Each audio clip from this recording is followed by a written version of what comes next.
తెరిచి ఎస్తేరు గ్రంథం మొదటి అధ్యాయం కొన్ని వచనాలు చదువుతా ఉన్నాను. అహస్వేరోసు దినములలో జరిగిన చర్యల వివరము. హిందూ దేశం మొదలుకొని కూషు దేశం వరకు 120 ఏండ్లు సంస్థానంలో అహస్వరోసు ఏలిను. ఆ కాలమందు రాజైన అహస్వరోసు షుషాను కోటలో నుండి రాజ్య పరిపాలన చేయుచుండగా తన ఏలుబడి యందు 3వ సంవత్సరమున తన అధిపతులందరికీ సేవకులందరికీ విందు చేయించాను. పారసీక దేశం యొక్కయు మాధ్య దేశం యొక్కయు పరక్రమశాలులను గనులను సంస్థానాధిపతులను అతని సన్నిధిని ఉండగా అతడు తన మహిమ గల రాజ్యం యొక్క ఐశ్వర్య ప్రభావములను తన మహాచాత్య ఘనతలను అనేక దినములు అనగా 150 దినములు 8 దినములు కనుపరిచెను. ఆ దినములు గడిచిన తర్వాత రాజు షుషాను కోటలో ఉన్న అల్పులకేమి గనులకేమి జనులందరికీ రాజు కోటలో తోట ఆవరణంలో 7 దినములు విందు చేయించాను. అక్కడ ధవల ధూమ్ర వర్ణము గల అవిసినారతో చేయబడిన త్రాళ్లతో చలవరాతి స్తంభముల మీద ఉంచబడిన వెండి కమ్ములకు తగిలించిన తెలుపును ఓదా రంగును కలిసిన తెరలు వేలాడుచుండెను. మరియు ఎరుపు, తెలుపు, పసుపు, నలుపు అయిన చలువరాళ్ళు పరిచిన నేల మీద వెండి బంగారమ జలమైన జలతారు గల పరుపులుండెను. అచ్చట కూడిన వారికి వివిధమైన బంగారు పాత్రలో పానమిచ్చుచు రాజు స్థితికి తగినట్లుగా రాజు ద్రాక్షారసమును దాసులు అధికముగా పోసిరి. ఆ విందు పానము ఆజ్ఞానుసారంగా జరుగుటను బట్టి ఎవరును బలవంతం చేయలేదు. ఎవరు కోరినట్టుగా వానికి పెట్టవలనని రాజు కోట పని వారికి రాజు ఆజ్ఞ ఇచ్చి ఉండెను. దేవుడి వాక్యం దీవించిన గాక. చిన్న ప్రార్థన చేసుకుందాం. మహోన్నతుడ, సర్వశక్తిమంతుడ, సర్వాధికారి, జీవము కలిగిన ప్రభువా, కృపగలను మయేసు, కృపలో ఐశ్వర్యవంతుడానికి స్తోత్రములు ప్రభువా. సర్వాధిపతి, సర్వాధికారి, నిత్యము నిరతము జీవించుచున్నవాడా, నీకే స్తుతులు స్తోత్రములు చెల్లిస్తా ఉన్నాం ప్రభువా. ఉదయకాల సమయంలో ఈ యొక్క పునరుద్ధానపు దినమునందు నీ సన్నిధిలో ఈ విధంగా మేము నీ ప్రజలతో కూడి, ఓ దేవ, నిన్ను ప్రేమిస్తున్న వాళ్ళందరూ కూడా నీ బలిపీఠం మీదకు వచ్చి, ఓ నిన్ను స్తుతించి గణపరిచి మహిమపరిచి ప్రభువా నిన్ను కీర్తించి కొనియాడారు ప్రభువా. ఓ ప్రభువా, వా యొక్క స్తుతుల సింహాసనం పైన నువ్వు దిగివచ్చివని నమ్ముచున్నాం తండ్రి. ఈ సమయంలో మేము ఈ యొక్క వాక్యము తెరిచి వాక్యంలోనికి మేము వెళ్ళిచుండగా నీ పరిశుద్ధాత్మ మమ్మల్ని అందరినీ కూడా వాక్యంలోనికి కొనిపోవును గాక. ఓ ప్రభు, నీ సన్నిధిలోకి కొనిపోవును గాక. ఓ ప్రభు, నీ వాక్యం పలుకుచూ ఉండగా ఓ దానితో మేము ఏకీభవించి ఆమె చెబుతూ ఓ చక్కగా ప్రసన్నతలోనికి మేము నడిపించబడదుము గాక. ఏ పరిశుద్ధాత్మ అయితే ఇక్కడ మాట్లాడుతూ ఉన్నదో అదే పరిశుద్ధాత్మ మమ్మల్ని కదిలించి నీ వాక్యంతో ఏకీభవించి ఓ అందులో ఉన్న ఉద్దేశాన్ని మేము పట్టుకోవడానికి పరిశుద్ధాత్మ మాకు సహాయం చేయను గాక. ప్రతివాని యొక్క హృదయం తెరవండి, ప్రతివాని యొక్క కళ్ళు తెరవండి, మనోనేత్రాలు వెలిగించండి. నీ సత్యమును కనుగొన్నట్లుగా ఓ దేవా, నీ జీవం వారి హృదయాల్లోకి వెళ్ళును గాక ప్రభువా. నీకు అప్పగిస్తూ ఓ ఎదురాడుతున్న దురాత్మ దెయ్యపు శక్తులన్నిటినీ గద్దించండి. ఓ ప్రభు, నీ ఆత్మ మాతో సంధించును గాక. ఓ నీ ఆత్మ ఓ మమ్మల్ని ప్రభువా ఓ దేవా కుదుపును గాక ప్రభువా. నీకు అప్పగిస్తూ బిడ్డలందరినీ మీకు సమర్పిస్తూ ప్రతి ఒక్కరిని వాక్యం ద్వారా దీవించమని, బలహీనలు బలపరచమని, పరిశుద్ధాత్మ లేని వారు పరిశుద్ధాత్మ పొందుకోవడానికి సహాయం చేయమని, ఓ దేవ కృంగిన వారు లేవనెత్తబడడానికి సహాయం చేయమని, ఓ ప్రతి ఒక్కరిని విశ్వాసం లేని వారు విశ్వాసం పొందుకోవడానికి, ఓ ప్రభువా తిరిగి జన్మించిన వారు తిరిగి జన్మించడానికి నీ కృప సహాయము నీ బిడలకు ఓ నువ్వు చేయుగాక. నీకు అప్పగిస్తూ మహిమ ఘనత ప్రభావాలు పొందుకోమని ప్రభువైన యేసుక్రీస్తు నామమున ప్రార్థిస్తున్నాం తండ్రి, ఆమేన్. అందరూ కూర్చున్నామని. ప్రభువైన యేసుక్రీస్తు నామంలో కూడి వచ్చిన సహోదరి సహోదరులందరికీ కూడా ప్రభువైన యేసుక్రీస్తు వందనాలు తెలియజేస్తా ఉన్నాను. అందరికీ వందనాలు. God bless you all. Shalom all of you. ఈ సమయంలో మనం వాక్యంలోకి వెళ్దాం. ఎస్తేరు గ్రంథం మొదటి నుంచి నేను ప్రారంభించాలనుకుంటున్నాను. ఇప్పుడు వరకు మీకు పునాది వేసాను. ఇంచుమించు చాలా వర్తమానాలు చెప్పాను. 4-5 వర్తమానాలు ఎస్తేరు గ్రంథమే చెప్పేశాను. అవన్నీ కూడా ఒక పునాదిగా మనకు పడ్డాయి. అక్కడ ఒక మాట, ఇక్కడ ఒక మాట, గ్రంథంలో అక్కడొకటి ఇక్కడొకటి ఇక్కడొకటి అక్కడొకటి తీసుకుని మీకు ఒక పునాది వేసాను. ఒక పునాది వేసి దాన్ని కట్టడానికి మేము ప్రయత్నం చేస్తున్నాను. ఇప్పుడు నేను ఎస్తేరు గ్రంథం మొదటి నుంచి మనం 10 అధ్యాయాలు చూద్దాం. దేవుడు అంచెలంచెలుగా లేఖనం వెంబడి లేఖనం అలాగా చూసుకుంటూ మనం వెళ్తే ఆ లేఖనాలన్నీ చూస్తే మనకి అసలు విషయం అర్థమవుతుంది. దేవుడు ఎంతవరకు నడిపిస్తే నేను అంతవరకు తీసుకుని వెళ్ళి సమయం అవగానే నేను ముగిస్తాను. దాన్ని బట్టి మనం అంచెలంచెలుగా మనం గ్రంథాన్ని మొత్తం గ్రంథం అంతా కూడా మనం స్టడీ చేయాలి. హల్లెలూయా. నేను ఎస్తేరు కోసం మాట్లాడుతున్నానంటే జరిగిపోయిన ఎస్తేరు కోసం కాదు. ఆ ఎస్తేరు ఎవరంటే మనమై ఉన్నాం. హల్లెలూయా. ఇప్పుడు ఈ గ్రంథం ఎవరిదంటే మనదే. ఈ యొక్క ఎస్తేరు ఎవరంటే మనమై ఉన్నాం. హల్లెలూయా. అంటే ఈ గ్రంథం ఎవరి కోసం చెప్తుంది అంటే నీ కోసం చెప్తుంది, నీ జీవితం కోసం చెప్తుంది, నీ స్థానం కోసం చెప్తుంది. ఇప్పుడు ఈ విషయాలన్నీ నువ్వు గ్రహించినప్పుడు నేను ఎస్తేరునైతే ఎస్తేరు చేసినట్లుగా నేను ఎందుకు చేయకూడదనే ప్రేరేపణ నీకు కలగాలి. ఆమేన్. హల్లెలూయా. దేవుడు నాకు మహిమ కలుగును గాక. ఎస్తేరు ఎవరంటే యేసుక్రీస్తు యొక్క భార్య ఉన్నది. అహస్వరోసు క్రీస్తుకు మాదిరిగా ఉన్నాడు, యేసుక్రీస్తుకు మాదిరిగా ఉన్నాడు. ఎస్తేరు వధువుకు మాదిరిగా ఉన్నది. హల్లెలూయా. దేవుడు నాకు మహిమ కలుగును గాక. ఇప్పుడు ఎస్తేరు గ్రంథంలో మనం వెళ్తున్నాం అంటే ఖచ్చితంగా యేసుక్రీస్తు భార్య అని మనం టచ్ చేస్తున్నాం. ఇప్పుడు ఒకవేళ ఆ భార్య స్థానంలో కనుక నువ్వు ఉంటే, ఆ గుణ లక్షణాలు కనుక నీలో ఉంటే, అప్పుడు నువ్వు నిర్ధారణ చేసుకోవాలి, ఎస్ నేను యేసుక్రీస్తు యొక్క భార్యని, నేనే ఆయన భార్యగా ఉన్నాను, ఎస్తేరు యొక్క గుణ లక్షణాలు నాలో ఉన్నాయి కనుక నేను ఖచ్చితంగా ఆయన భార్యనే ఉన్నాను కాబట్టి నాకు నేనుగా సిద్ధపరచుకోవాలి అనే భావన నీలోకి వస్తుంది. హల్లెలూయా. ప్రకటన గ్రంథంలో బైబిల్ ఏం చెప్తుందంటే ఆయన భార్య అంట తన్ను తాను సిద్ధపరచుకుంటుందంట. హల్లెలూయా. ఎవరు కూడా సిద్ధపరచుకోరు. కానీ పరలోకం వెళ్ళడానికి ఎవరు సిద్ధపడలేదండి. ప్రార్థనకి వెళ్తారు, పాటలు పాడతారు, వాక్యాలు చదువుతారు, ప్రసంగాల మీద ప్రసంగాలు వింటారు, అన్ని కామన్గా జరుగుతాయి. కానీ పరలోకం వెళ్ళడానికి వారి హృదయాలు సిద్ధపరచుకోరండి. హల్లెలూయా. పెళ్లి జరుగుతుంది అనుకోండి, పెళ్లి జరుగుతుంటే పెళ్లికి పెద్దలు వస్తారు, చుట్టాలు వస్తారు, బంధువులు వస్తారు, పిలిచిన వారు అందరూ వస్తారండి. అందరూ కూడా పెళ్లికి వస్తారు. కానీ పెళ్లికి సిద్ధపడేది అందరూ సిద్ధపడరండి. ఎవరు సిద్ధపడతారు? వధువు మాత్రమే సిద్ధపడతారు పెళ్లి కుమారుని కలుసుకోవడానికి. పెళ్లి కుమారుడు ఆ స్టేజ్ మీద ఎదురు చూస్తూ ఉంటాడు. ఆ స్టేజ్ మీద ఉన్న పెళ్లి కుమారుని ఎదుర్కోవడానికి సిద్ధపడేది ఎవరంటే వధువు మాత్రమే సిద్ధపడుతుంది. చక్కగా పెళ్లి వస్త్రం కట్టుకుంటుంది. ఆ పెళ్లి వస్త్రాలు పెళ్లిలోకి వచ్చిన వాళ్ళందరికీ పెళ్లి కొడుకు ఇవ్వలేదు. ఆ సీక్రెట్గా రహస్యంగా ముందు రోజే ఈ యొక్క పెళ్లి కొడుకు ఏం చేస్తాడంటే ప్రధానం ద్వారా చీర, జాకెట్, బట్టలు, టాయిలెట్ సామాను అన్ని కూడా పంపించేస్తాడు. ఆమేన్. హల్లెలూయా. జాగ్రత్తగా మీరు అర్థం చేసుకోవాలి. ఈ యొక్క సీక్రెట్గా ఆ ప్రధానం రోజునే అన్ని కూడా ముందు వెళ్ళిపోతాయి. అందరికి పెళ్లికి వచ్చిన వాళ్ళందరికీ వస్త్రాలు ఇవ్వలేదు ఈయన. పెళ్లికి వచ్చిన వాళ్ళందరికీ టాయిలెట్ సామాను పంపించలేదు ఈయన. పెళ్లికి వచ్చిన వాళ్ళందరికీ బంగారం పంపించలేదు ఈయన. ఎవరికి పంపించాడంటే తను చేసుకోబోయే వధువుకు మాత్రమే వస్త్రాలు పంపించాడు, ఆ టాయిలెట్ సామాను పంపించాడు. ఇప్పుడు ఎవరు సిద్ధపడుతున్నారండి? అవన్నీ ఎవరు ధరించుకున్నారంటే పెళ్లికి వచ్చిన వాళ్ళందరూ ధరించుకోవట్లేదండి.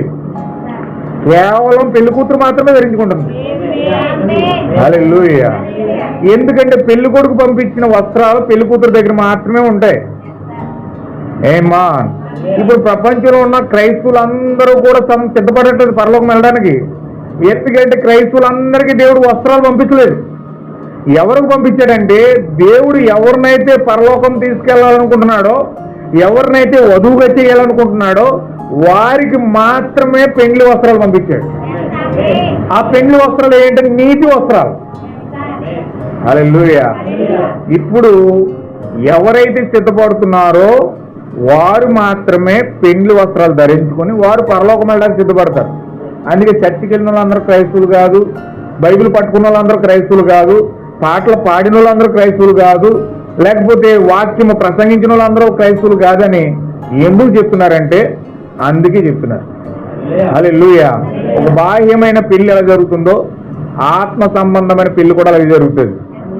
ఇది యేసుక్రీస్తు వివాహం, ఇది యేసుక్రీస్తు యొక్క పెళ్లి. ఇప్పుడు ఈ పెళ్లిలో ఇప్పుడు ఆకర్షణగా, ప్రత్యేక ఆకర్షణగా ఉండేది ఎవరంటే పెళ్లి కూతురు మాత్రమే. హల్లెలూయా. చక్కగా వస్త్రం వేసుకుంటుంది, శారీ కట్టుకుంటుంది, చక్కగా ఫ్రాక్ వేసుకుంటుంది, ఆ తలకంతా అందంగా అదేమంటారు ముక్కు వేసుకుంటుంది, తర్వాత అన్ని రకాలుగా చక్కగా అలంకరించబడి చక్కగా స్టేజ్ మీద కూర్చుంటుంది ఆమె. హల్లెలూయా. దేవుడు నాకు మహిమ కలుగును గాక. ఇప్పుడు ఈ యొక్క ఎస్తేరు ఆ విధంగా సిద్ధపడుతుంది. ఈ ఎస్తేరు గ్రంథము ఎవరి కోసం అంటే మన కోసం మాట్లాడుతుంది కాబట్టి ఎస్తేరు ఏ విధంగా సిద్ధపడుతుందో నిజంగా దేవుని యొక్క యేసుక్రీస్తు యొక్క భార్యగా, నిజమైన దేవుని సంఘముగా నీవు గనక ఉంటే నీ హృదయాన్ని సిద్ధపరచుకోవడానికి నువ్వు ఎగురుపడతావు. హల్లెలూయా. హృదయాన్ని సిద్ధపరచుకున్న వాళ్ళు ఎవరంటే కేవలం వధువు మాత్రమే, నిజమైన దేవుని సంఘము మాత్రమే పరలోకానికి వెళ్ళడానికి సిద్ధపడుతుంది. ఇంకా ఎవ్వరు కూడా సిద్ధపడట్లేదు. వాళ్ళు పెళ్లికి వస్తున్నారు, చక్కగా భోజనాలు చేస్తున్నారు, చక్కగా ఆనందిస్తున్నారు, పాటలతోనూ వాక్యాలతోనూ అన్నిటితోనూ ఆనందిస్తున్నారు. కానీ వాళ్ళు పెళ్లికి మాత్రం పిలిచిన పెళ్లి పెద్దలు మాత్రమే, చుట్టాలు మాత్రమే, బంధువులు మాత్రమే. కానీ వారు నిజమైన వధువు సంఘముగా వారు లేరు. హల్లెలూయా. జాగ్రత్తగా మీరు గమనించాలి. అందుకే ఈ రోజు ఈ ఎంటైన్ మెసేజ్, అంత్యకాల వర్తమానం ఏదంటే పెండ్లి కుమార్తెని సిద్ధపరిచే వర్తమానం ఇది. సిద్ధపడే వాళ్ళు ఎవరంటే కేవలం గొర్రెపిల్లకి భార్య మాత్రమే. ఆమేన్. హల్లెలూయా. చాలా జాగ్రత్తగా మీరు గమనించాలి. ఇప్పుడు అహస్వరోసు ఎవరంటే రాజు, ఈ యొక్క వరుడు పెండ్లి కుమారుడై ఉన్నాడు. ఎందుకు పెండ్లి కుమారుడు అంటే ఈయన పెండ్లి కుమారుడు అంటే కొత్తగా పెండ్లైన పెండ్లి కుమారుడు కాదు, కానీ ఆల్రెడీ ఈయన ఏం చేశాడంటే ఒక వివాహాన్ని ఇక్కడ చేసుకున్నాడు. ఇక్కడ కొంచెం ముందుకెళ్ళిన తర్వాత మాకు అర్థమవుతుంది. ఫస్ట్ నుంచి నేను లేఖనం చదువుతున్నాను చూడండి. ఈ అహస్వరోసు దినాల్లో జరిగిన చర్యల వివరం లేఖనాలు చదువుతూ ఉండండి. మీరు చక్కగా లేఖనాలు పట్టుకుని ఒకసారి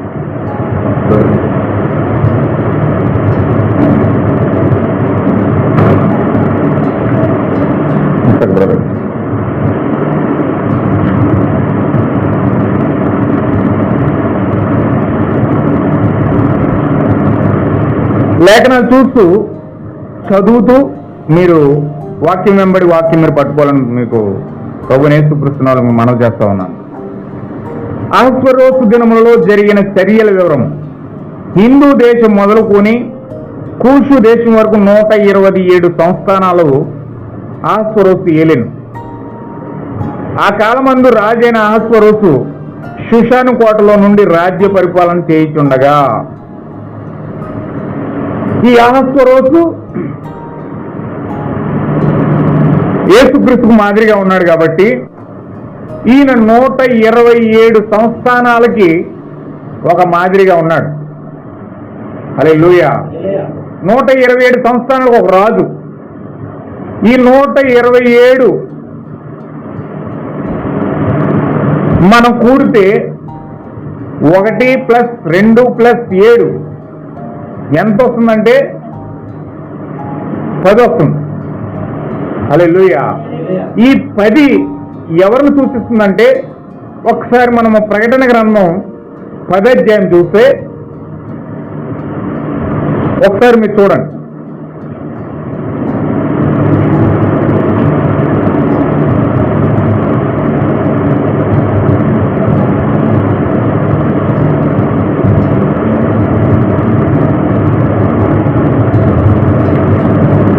మొదటి నుంచి చదవండి. ఇక్కడ ఏమని చెప్తుందంటే చాలా జాగ్రత్తగా లేఖనాలు పరిశీలించండి. అక్కడ బలిష్ఠుడైన వేరొక దూత పరలోకంలో దిగి వస్తుంది. ఎవరు ఆ దూత అంటే ఆయన నిబంధన దూత, ఆయనే ప్రభువైన యేసుక్రీస్తు అయి ఉన్నాడు. ఈయన ఎక్కడ దిగి వస్తున్నాడంటే ప్రకటన 10వ అధ్యాయంలో జరుగుతుంది. అంటే ఈ ప్రకటన 10 అనగా ఈ యొక్క అహస్వరోసు ఎవరంటే ఆ యొక్క పరలోకంలో నుంచి దిగి వస్తున్న నిబంధన దూత ఆయన ప్రభువైన యేసుక్రీస్తు అయి ఉన్నాడు. ఆమేన్ హల్లెలూయా. ఇప్పుడు ఈయన ఎలా వస్తున్నాడంటే చదవండి. ఆయన మేఘము ధరించుకున్నాడు, ఆయన శిరస్సు మీద వర్షధనుసున్నది రెయిన్బో, ఆయన ముఖము సూర్య బింబము వలెను ఉండెను. దేవుని నామముకు మహిమ కలుగును గాక. ఒక చిన్న పుస్తకం పట్టుకుని ఆయన దిగుతున్నాడు. నిన్న శుక్రవారం రోజున చూసాం. ప్రకటన గ్రంథం 1వ అధ్యాయంలో ఆయన యొక్క మహిమోన్నతమైన ప్రచండమైన కోపముతో, వాడిగల 2 అంచుల ఖడ్గముతో అంచుల మట్టుకు దిగి కింద వరకు ఆ యొక్క అంగి వేసుకుని అపరంజి వంటి పాదాలు కలిగి తెల్లని ఉన్నితో కలిసి ఆయన ఉన్నట్లుగా మనం అక్కడ చూస్తా ఉన్నాం. హల్లెలూయా. ఇప్పుడు ఈ ప్రచండమైన వ్యక్తి, మహిమోన్నతమైన వ్యక్తి, మహోన్నతమైన న్యాయాధిపతి, ప్రకటన గ్రంథం 1వ అధ్యాయంలో ఉన్న వ్యక్తి యోహానికి ప్రత్యక్షమైనప్పుడు యోహాను సాష్టాంగపడిపోయాడు. హల్లెలూయా. చచ్చిన వాని వల్ల పడిపోయాడు. ఇప్పుడు అదే రూపం, అదే ప్రత్యక్షత పట్టుకొని ఇప్పుడు ప్రజల మీదకి, సంఘంలోనికి ఎలా దిగుతున్నాడంటే ఒక వర్షధనుసు కలిగి బలిష్ఠుడైన దూత సంఘంలోనికి దిగుతున్నట్లుగా మనకు కనబడతా ఉంది. హల్లెలూయా. అక్కడ పరలోకంలో యోహాను చూసిన వ్యక్తి ఒక శరీరం ధరించుకుని భూమి మీదకి వచ్చినట్లుగా ప్రకటన గ్రంథం 10వ అధ్యాయంలో మనకి కనబడతా ఉంది. హల్లెలూయా. చాలా జాగ్రత్తగా మీరు వాచ్ చేయాలి, చాలా జాగ్రత్తగా మీరు వచనాలు చూడాలి. నేను స్పీడ్ వెళ్ళను, స్లోగానే వెళ్తాను. మీరు వాక్యం వెంబడి వాక్యం మీరు పట్టుకోవడం ప్రయత్నం చేయండి. హల్లెలూయా. పరిశుద్ధాత్మ మీకు సహాయం చేయను గాక. ఇప్పుడు పరలోకంలో చూశాడైనా ఎవరు? యోహాను గారు చూశారు. ప్రకటన గ్రంథం 1వ అధ్యాయంలో ఆయన ఎలా ఉన్నాడంటే 7 దీపస్తంభాల మధ్యలో మనుష్య కుమారుడిగా కనబడ్డాడు. ఆయన నోటిలో నుంచి వాక్య ఖడ్గం వస్తూ ఉంది. ఆయన కళ్ళు అగ్ని జ్వాలలు మండిపోతూ ఉన్నాయి. ఒక భయంకరమైన మహోన్నతమైన తీర్పరిగా, న్యాయాధిపతిగా కనబడుతూ ఉన్నాడు ఆయన. ఇప్పుడు ఆయన ఎలా ఉన్నాడంటే ఆ యొక్క మహోన్నతమైన న్యాయాధిపతి ఇప్పుడు ఎలా వస్తున్నాడు? ప్రకటన 10వ అధ్యాయంలో సంఘంలోకి వస్తున్నాడు. ఇక్కడ చదవండి. ఆయన చేతిలో ఒక చిన్న పుస్తకం ఉంది. ఆ పుస్తకాన్ని పట్టుకుని భూమి మీదకి వస్తున్నాడు. ఎలా వస్తున్నాడంటే ఆయన మీదను మోపి ఇప్పుడు ఆయన భూమి మీదకి వచ్చి మాట్లాడుతున్నాడు. ఆయన మాటలు ఎలా ఉన్నాయంటే సింహము గర్జించినట్లుగా కనబడుతున్నాయి. గొప్ప శబ్దంతో పలుకుతున్నాడు మాటలు. ఆయన ఆర్భటించినప్పుడు ఏంటండి 7 ఉరుములు వస్తా ఉన్నాయంట. 7 ఉరుములు వాటి వాటి శబ్దములు పలుకగా ఆ 7 ఉరుములు రాయబోచుండగా రాయొద్దన్నాడు దేవుడు. వాటిని రాయొద్దన్నాడు, వాటిని ముద్రేసేమన్నాడు. దేవుడు పలికాడు మాటలు. 7 ఉరుముల్లాగా వచ్చేసినాయి మాటలు. అవి ఉరుముల్లాగా ఉన్నాయి. మాటలు మాట్లాడుతున్నాయి, ఉరుముల్లా కనపడుతున్నాయి. అవి ఉరుముల్లాగా వచ్చి ఆ మాటలన్నీ బయటకు వస్తున్నాయి. దేవుడు మాట్లాడుతున్నప్పుడు ఉరుముల్లాగా వచ్చినాయి. ఆ యోహాను ఏం చేశాడంటే బుక్లో రాద్దామని చెప్పి పెన్న తీసుకున్నాడు. పెన్న తీసుకుని రాద్దామని సరికి దేవుడు ఏం చెప్పాడు? రాయొద్దన్నాడు. అవి ముద్రేసేమన్నాడు. ఎందుకు ముద్రేసేమన్నాడంటే చదవండి. మరియు సముద్రం మీదను భూమి మీదను నిలిచి ఉండగా నేను చూసిన దూత తన కుడి చెయ్యి ఆకాశము తట్టు ఎత్తి పరలోకమును అందులో వాటిని, భూమిని అందులో ఉన్న వాటిని, సముద్రమును అందులో ఉన్న వాటిని సృష్టించి యుగ యుగములు ఒట్టు పెట్టుకొని ఇక ఆలస్యం ఉండదు గాని. హల్లెలూయా. ఆమేన్. హల్లెలూయా. ఇప్పుడు రాయొద్దన్న సంగతులు ఎందుకు రాయొద్దన్నాడంటే ఇప్పుడు 7 ఉరుములు బుక్కులో రాస్తే పనికిరావు కానీ 7 ఉరుములు 7వ దూత నుంచి రావాలి. ఆమేన్. హల్లెలూయా. దేవుడు బైబిల్ రాసి పెట్టాడు. రాయబడిన గ్రంథం ఒకటి ఉంది. దేవుడు 3 బైబిల్ రాశాడండి. ఒక బైబిల్ ఏమో రాయబడిన బైబిల్, ఒక బైబిల్ ఏమో ఆకాశంలో రాశాడు, ఒక బైబిల్ నడుచుతున్న బైబిల్. అది హల్లెలూయా. రాయబడిన బైబిల్ చూశారు అందరూ కూడా, ఆకాశంలో ఉన్న బైబిల్ చూశారు అందరూ కూడా. ఇక్కడ నడుస్తున్న జీవించుతున్న బైబిల్ చూడలేదు ఎవరు కూడా. 3 బైబిల్ ఉన్నాయి, 3 బైబిల్లో కూడా ఉన్న ఒకే స్వరం. 3 బైబిల్లో కూడా ఒకే స్వరం వినబడుతుంది. చూడండి ఒకసారి. ఇప్పుడు దేవుడు బైబిల్లో భూమి మీద రాయించాడు, ఓ బైబిల్ ఏమో ఆకాశంలో రాయించాడు. ఇప్పుడు నడుచుతున్న బైబిల్ ఏమో నువ్వు నేను అయి ఉన్నాం. అందుకే పౌలు గారు చెప్పాడు, మీరు రాయబడిన పత్రికలు అయి ఉన్నారని చెప్పి మీకు ఎరుగరా అన్నాడు. హల్లెలూయా. మీరేమంటే ఏమై ఉన్నారండి? పత్రికలు అయి ఉన్నారట. మనుషులు మిమ్మల్ని చదువుతారు, బైబిల్ చెప్తే మాటలు వినరు. ఎవరు మాటలు వినరండి, ముందు మనుషులు చదువుతారు. మనిషిని నమ్మకే బైబిల్ నమ్ముతారు. మనం పత్రికలమై ఉన్నాం, కానీ ఇప్పుడు మనం పూర్తి బైబిల్ పత్రికగా మారలేదు కనుక మన జీవితంలో పాపం కనపడి ఎదుటి పాపం తప్పులే కనపడుతున్నాయి. హల్లెలూయా. పూర్తి వాక్యంగా నువ్వు మారితే అప్పుడు నీలో నుంచి వాక్యం కనబడుతుంది, దేవుడు కనబడతాడు, దేవుని యొక్క సన్నిధి కనబడుతుంది. ఇప్పుడు దేవుడు ఆకాశంలో బైబిల్ రాశాడు. ఎలా రాశాడంటే ఆకాశంలో 12 రాసులు పెట్టాడండి. ఏంటండి? ఆకాశంలో 12 రాసులు ఉన్నాయి. మొట్టమొదటి రాశి ఏంటంటే కన్యరాశి. మొట్టమొదటి రాశి కన్యరాశి. చివరి రాశి ఏదంటే సింహరాశి. ఎందుకు మొదటి రాశి కన్యరాశి, చివరి రాశి సింహరాశి ఎందుకు పెట్టాడంటే ఆ యొక్క రాసులు మనకు అర్థం కావాలంటే రాయబడిన బైబిల్ దగ్గర రావాలి. ఈ రాయబడిన బైబిల్ దగ్గరికి వస్తే ఇప్పుడు మనకి ఏమర్థం అవుతుందంటే ఇప్పుడు బైబిల్లో 2 రాకడలు ఉన్నాయి. ఒక అమూల్యమైన పవిత్రమైన రాకడలు భూమి మీద జరగడానికి దేవుడు 2 రాకడలు ఏర్పాటు చేశాడు. ఆ మొదటి రాకడ కన్యక ద్వారా జరగాలి, రెండవ రాకడ యోధా గోత్రపు సింహంగా రావాలి. ఆమేన్. హల్లెలూయా. ఇప్పుడు మొదటి రాకడ ఎలాగొచ్చాడు ఆయన? కన్యరాశి.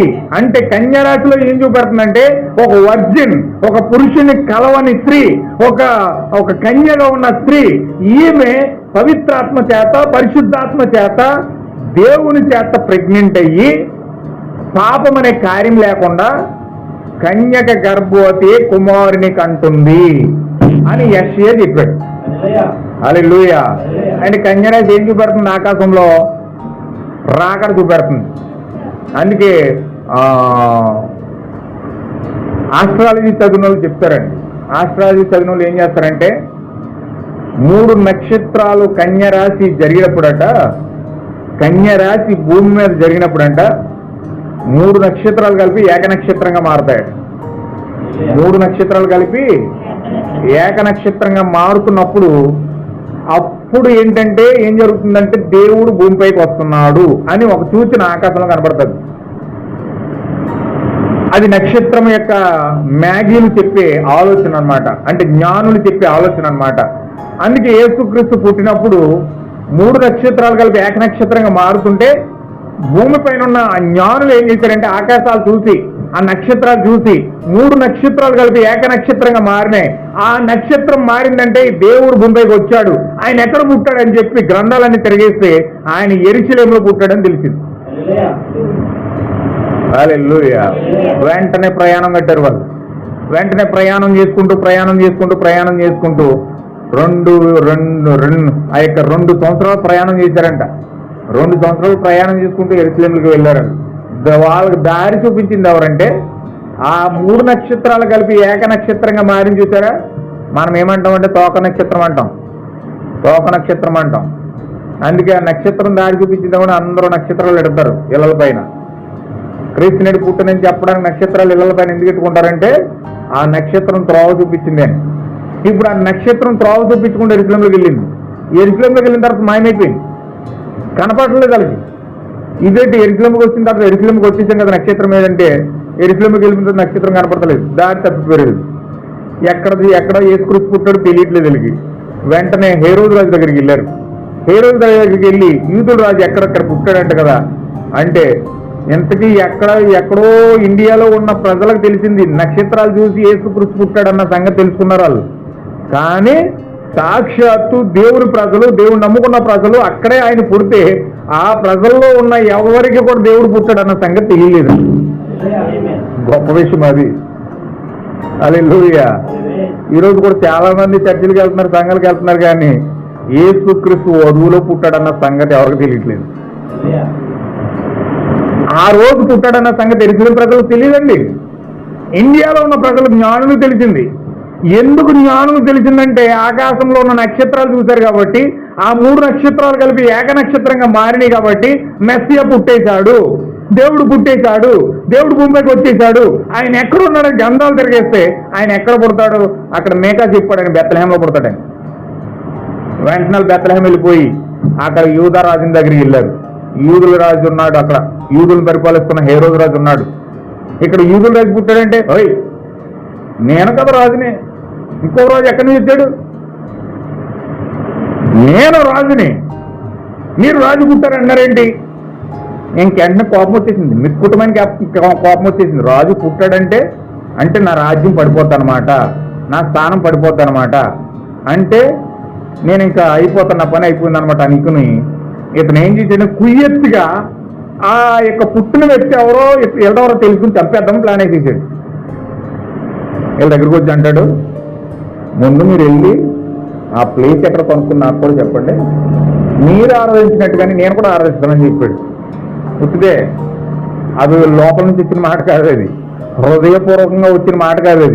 అది ఎలా చెప్తున్నట్టు చాలా కుయ్యెత్తుగా లోన కపటోపాయంగా ఆలోచించి, ముందు మీరు వెళ్ళి వచ్చి నాతో చెప్పండి ఆ ప్లేస్ ఎక్కడో, నేను వెళ్ళి ఆ వ్యక్తిని ఆరాధిస్తానని చెప్పి వీళ్ళని పంపించేశాడు. ఎప్పుడైతే పంపించి వాళ్ళు ఎప్పుడైతే బయటకు వచ్చి మళ్ళీ మోకాళ్ళకి ప్రార్థన చేశారు, మళ్ళీ వచ్చిన తలుపుకున్నారు నక్షత్రం. హల్లెలూయా. దేవుడు నాకు మహిమగలను గాక.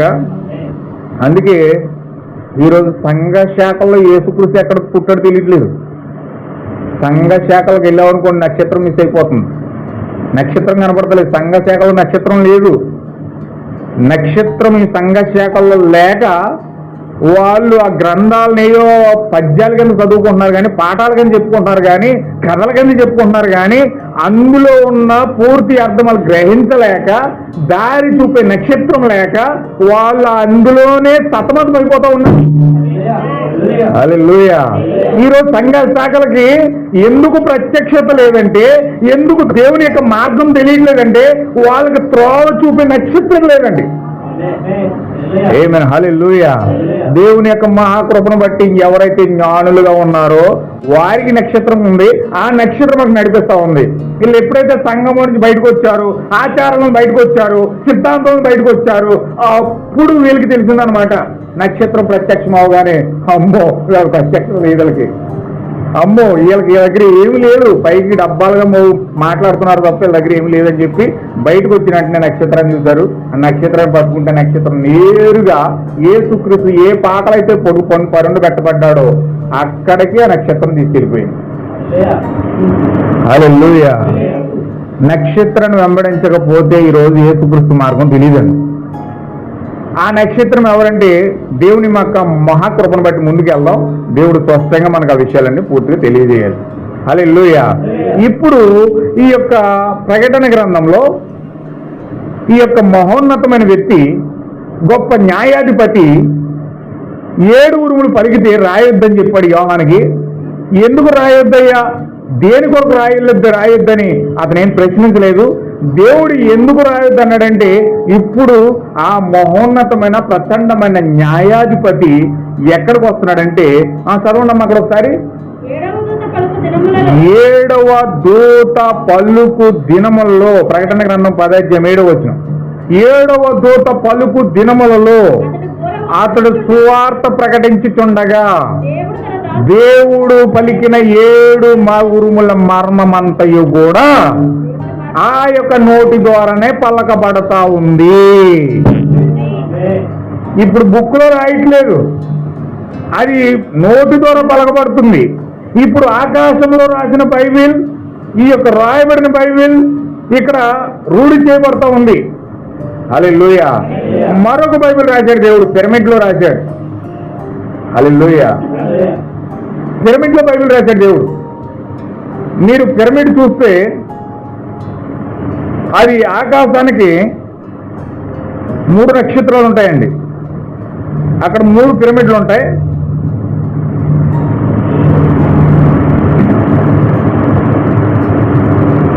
మూడు పిరమిడ్లు ఉంటాయి ఈజిప్ట్లో. ఆ 3 పిరమిడ్లు ఎలా ఉంటాయంటండి, 3 నక్షత్రాలు ఆకాశంలో ఉంటాయి.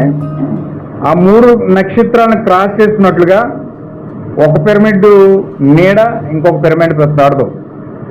మనం నుంచుంటే నీడ ఆటోమేటిక్గా టైం మారేటప్పుడు ఈ పక్కనున్న నీడ ఈ పక్క వచ్చేది. సూర్యుడు ఈ పక్కన ఉంటే సూర్యుడు ఈ పక్కన ఉంటే ఈ పక్కనున్న నీడ ఈ పక్క వచ్చేస్తుంది. నీడ తిరుగుతూ ఉంటుందండి. సూర్యుడు తిరిగే కాలమానాన్ని బట్టి మన నీడ కూడా తిరుగుతూ ఉంటుంది. కానీ విచిత్రమైన పిరమిడ్ ఎలా కట్టారంటే అక్కడ సూర్యుడు ఎలా తిరిగినా కానీ దాని నీడ దాని మీదే ఉంటుంది. అటు సైడ్ కానీ ఇటు సైడ్ కానీ తిరగదు. ఆ పిరమిడ్లో ఆ పిరమిడ్ ఎందుకు కట్టారంటే ఒక సమాధికి మాదిరి అండి. ఆ పిరమిడ్ ఏంటండి, అది ఒక సమాధి. ఆ పిరమిడ్ ఎందుకు కట్టారంటే రాజుల్ని, ఈజిప్ట్ రాజుల్ని ఏం చేసేవారంటే సుగంధ ద్రవ్యాలు పూసి, పూర్వకాలం మమ్మీ అనే సినిమాలు వచ్చి, ఆ సినిమాలు ఏంటంటే ఒక శవాలను భద్రపరిచి గదిలాగా చేస్తారనమాట. సుగంధ ద్రవ్యాలు పూసి ఆ శవాలు పాడవు. ఎంత కాలమైనా సరే సుగంధ ద్రవ్యాలు పూసేటప్పటికి ఆ శరీరం అలాగే ఉంటుందన్నమాట. కొంతకాలానికి ఆ శరీరం మాయమైపోయేది, అందులో పెట్టిన శరీరం మిస్ అయిపోయేది. అంటే అందులో ఒక ట్రాన్స్ఫర్మేషన్ జరిగేది అనమాట. పిరమిడ్లోకి వెళ్ళేటప్పటికి ట్రాన్స్ఫర్మేషన్ జరిగిపోద్ది. అక్కడ ఆ పిరమిడ్ ఎందుకు ఎవరు ఎత్తుకుపోతున్నారు అనుకున్నారని అక్కడ ఏం జరుగుతుందో ఎవరికి తెలియలేదు. అది ఆ యొక్క పిరమిడ్ ఎలా ఉంటుందంటే డైరెక్ట్ ఆ నక్షత్రంతో క్రాస్ అయి ఉంటుంది. ఒక శాస్త్రవేత్త ఏం చేసేటంటే ఆ పిరమిడ్లో నుంచి డైరెక్ట్గా నక్షత్రం క్రాస్ అయింది కాబట్టి దాని కొన దాంట్లో నుంచి కరెంటు తీయొచ్చు అని చెప్పేసి కరెంటు కూడా తయారు చేయడానికి ఒక ప్లాంట్ కట్టేసాడు. అక్కడ చాలామంది ఒప్పుకోలేదు. తర్వాత ఆ ప్లాంట్ తీసేశారు. అది అలా ఉండిపోయింది. దాంట్లో చాలా మర్మయుక్తమైన రహస్యమైన కార్యాలు ఉంటాయి. అందులో చాలా రాజు గది, రాణి గది, 2 గదులు ఉంటాయి. రాజు గదిలోకి వెళ్ళడానికి డైరెక్ట్ గది ఉంటుంది, కానీ రాణి గదిలోకి వెళ్ళడానికి ఎవరికి అవకాశం ఉండదండి. రాణి గదిలోకి వెళ్ళాలంటే రాజు గదిలోకి వెళ్ళి రాజు గదిలో నుంచి ఒక గది ఉంటుంది, సీక్రెట్ గది. ఆ గదిలో నుంచి వెళ్తేనే రాజు ఒక్కడు మాత్రమే రాణి గదిలోకి వెళ్ళడానికి ఉంటుంది. అందులో ఇంకెవ్వరు కూడా రాణిని కలవడానికి అవకాశం లేదు. రాణిని కలవాలంటే రాజు మాత్రమే వెళ్ళాలి. అంత సీక్రెట్గా అక్కడ ఆ యొక్క పిరమిడ్ అనేది కట్టారు. దాన్ని పూర్తిగా ఈ కాలం యొక్క ప్రవర్తన తీసుకుని ఆ యొక్క పిరమిడ్ యొక్క రహస్యం ఏంటంటే ఆ యొక్క అసలు యేసుక్రీస్తు కంటే మర్మయుక్తంగా ఉన్న ఎవరంటే ఆయన యొక్క భార్యనే అని చెప్పాడు. హల్లెలూయా. అలా యేసుక్రీస్తు కంటే ఎక్కువ అధికారం ఎవరికి ఉన్నదంటే ఆయన భార్యకు ఉందట. ప్రపంచంలో ఎవరికి కలవడానికి వీల్లేదు, కేవలం యేసుక్రీస్తు మాత్రమే ఆ గదిని సందర్శించగలడు. అంత సీక్రెట్గా అంత మర్మయుక్తంగా గదిని కట్టారు, ఆ పిరమిడ్ కట్టారు. ఆ పిరమిడ్ చాలా ఆశ్చర్యకరంగా ఉండిపోయింది. అది ఎవరు కట్టారు? పెద్ద పెద్ద స్టోన్స్ ఉంటాయండి, కొన్ని 100 కిలోల బరువు ఉంటుంది ఆ రాడ్. ఆ టైంలో ఆ రాడ్ పెట్టుకెళ్ళి ఎక్కడ పెట్టారు ఎవరికి తెలియదు. ఆ రాడ్కి మధ్యలో చిన్న బ్లేడ్ పెట్టిన దూరం అంత గ్యాప్ లేకుండా ఉంటుంది. అంత సీక్రెట్గా అంత టెక్నాలజీ ఆ టైంలో లేదు. కానీ ఎలా కట్టారో అన్నది ఇప్పుడు వరకు ఎవరికి తెలియదు. ఆ యొక్క ప్రపంచ 7 వింతల్లో అదొక వింత. ప్రపంచం ఆ వింతకని చెప్పుకుంటారు. కానీ ఆ వింత ఏంటన్నది బైబిల్ దగ్గరికి వచ్చినప్పటికే తెలుస్తుంది. అది చూడండి ఒకసారి, బెర్ముడా ట్రయాంగిల్ అని ఒక బెర్ముడా దేశంలో ట్రయాంగిల్ ఉంటుంది అనమాట. ఆ ట్రయాంగిల్ ఎలా ఉంటుందంటే పిరమిడ్ లా ఉంటుంది. అది ఆ ట్రయాంగిల్ పిరమిడ్ లా ఉంటుంది అనమాట, బెర్ముడా ట్రయాంగిల్. అక్కడికి వెళ్ళినప్పటికీ ఆకాశంలోకి వెళ్తున్న విమానాలు కూడా అక్కడ లాగేసి, ఆ సముద్రంలో ప్రయాణం చేస్తున్న పడవలన్నీ లాగేసి ఏం జరుగుతుంది అన్నది కొన్ని 100 ఫ్లైట్లు మిస్ అయిపోయి, కొన్ని 100 ఓడలు మిస్ అయిపోయి అక్కడ ఆ యొక్క సముద్రంలోకి వెళ్తుంటే కిందకు లాగేసింది అనమాట. కిందకు లాగైతే ఏమైందిరా బాబు అని ఎందుకు వెతికితే ఆ విమానాలంట ఆ ఫ్లైట్లు ఆ యొక్క లాగేసుకున్నాయన్నీ వేరే సముద్రంలో ఎక్కడో కొన్ని వేల కిలోమీటర్ల దూరంలో వెళ్ళి పడియాట.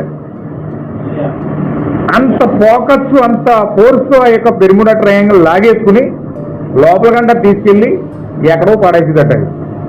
కొన్ని వందల సంవత్సరాల తర్వాత పరిశోధన చేస్తే అవి ఎక్కడో ఉన్నట్టు తెలియదు. ఇంతకీ దాంట్లో ఉన్న రహస్యం ఏంటంటే ఆ బెర్ముడా ట్రయాంగిల్ కొలతలు ఎక్కేస్తే అది పిరమిడ్ లా ఉంటుంది. మీరు కొట్టండి, యూట్యూబ్లో వస్తాయి. యూట్యూబ్లో పిరమిడ్ కోసం, ఈజిప్ట్లో కట్టిన పిరమిడ్ల కోసం వస్తాయి, ఆ యొక్క బెర్ముడా ట్రయాంగిల్ కోసం వస్తాయి. ఇవన్నీ కూడా ప్రపంచంలో ఆ వింతలన్నీ దేవుడు ఎందుకు పెట్టాడంటే బైబిల్ దగ్గరికి వెళ్ళి వాస్తవాలు తెలుసుకున్నప్పుడు తెలుస్తుంది అవి వింతలన్నీ ఎందుకు పెట్టాడు దేవుడు. ప్రజలకు అది వింతలాగానే కనపడుతుంది, కానీ అది వింత కాదు. మనకైతే అది మన జీవితం. హల్లెలూయా. మనము రూపాంతరపరచబడే మర్మం దేవుడు అందులో పెట్టాడు. మనం ఏ విధంగా రూపాంతరపరచబడుతున్నామో, మన శరీరం ఏ విధంగా మారుతుందో, మనం ఏ విధంగా రాజుగదిలోకి వెళ్ళాలో, ఏ విధంగా మనం రాణిగా గుర్తించబడుతున్నామో, ఇవన్నీ కూడా దేవుడు మర్మయుక్తముగా దేవుడు అవన్నీ పెట్టాడు.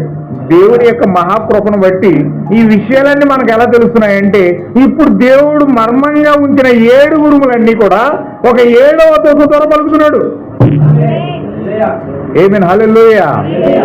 7వ దూత వచ్చి మర్మయుక్తంగా ప్రపంచంలో వింతలుగా ఉన్న వింతలన్నీ కూడా, దేవుడు బైబిల్లో రాసిన మర్మయుక్తమైన సంగతులన్నీ కూడా దేవుడు ఏం చేస్తున్నాడంటే, రాయొద్దన్న సంగతులు, బైబిల్లో రాయబడిన సంగతులు కూడా దేవుడు ఏం చేస్తున్నాడంటే ఒక 7వ దూతలో నుంచి ఆ మర్మాలన్నీ కూడా ఓపెన్ చేస్తున్నాడు.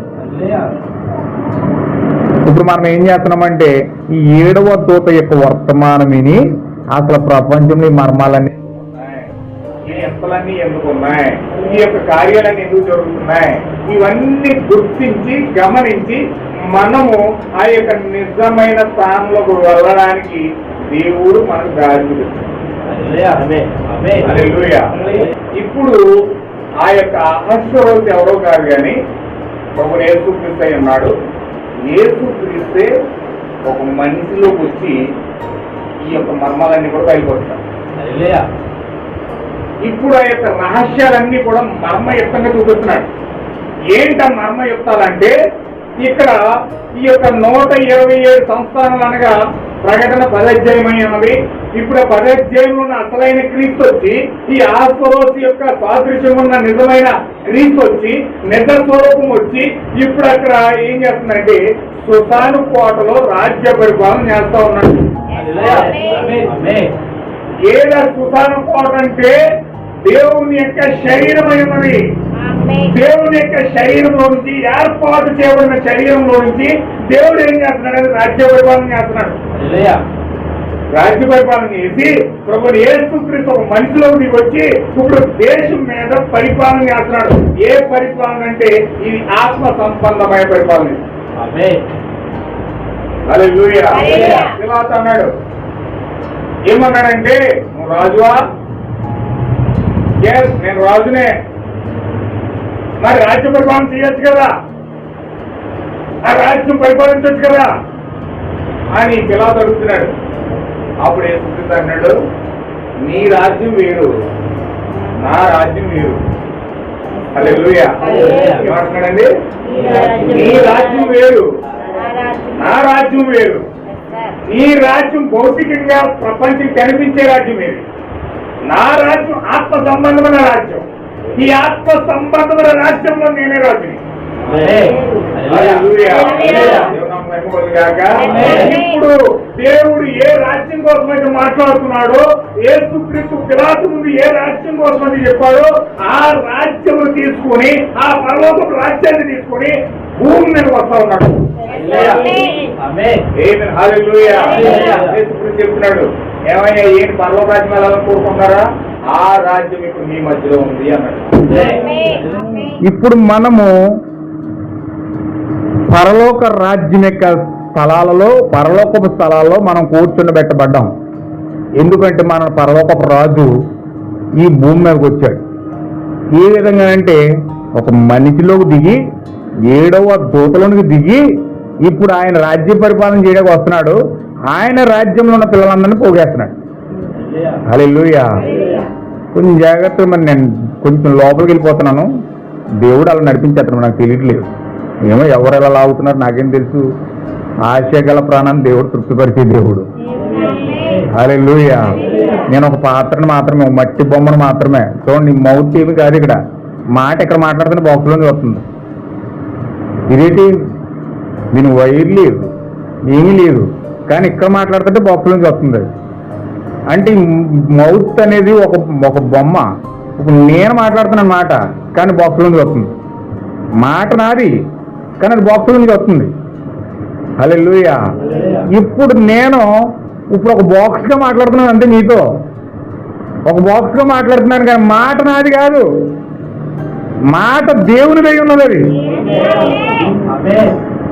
దేవుని నాకు మహిమ కలుగును గాక. ఇప్పుడు ఈ యొక్క ప్రభు అయిన యేసు క్రీస్తు ఈయన ఏం చేస్తున్నాడంటే, ఇక్కడ సుషాను కోటలో నుంచి రాజ్య పరిపాలన చేస్తున్నాడు. అంటే ఒక వ్యక్తిలో నుంచి ఆయన మాట్లాడడానికి, రాజ్య పరిపాలన చేయడానికి సిద్ధపడ్డాడు. హల్లెలూయా.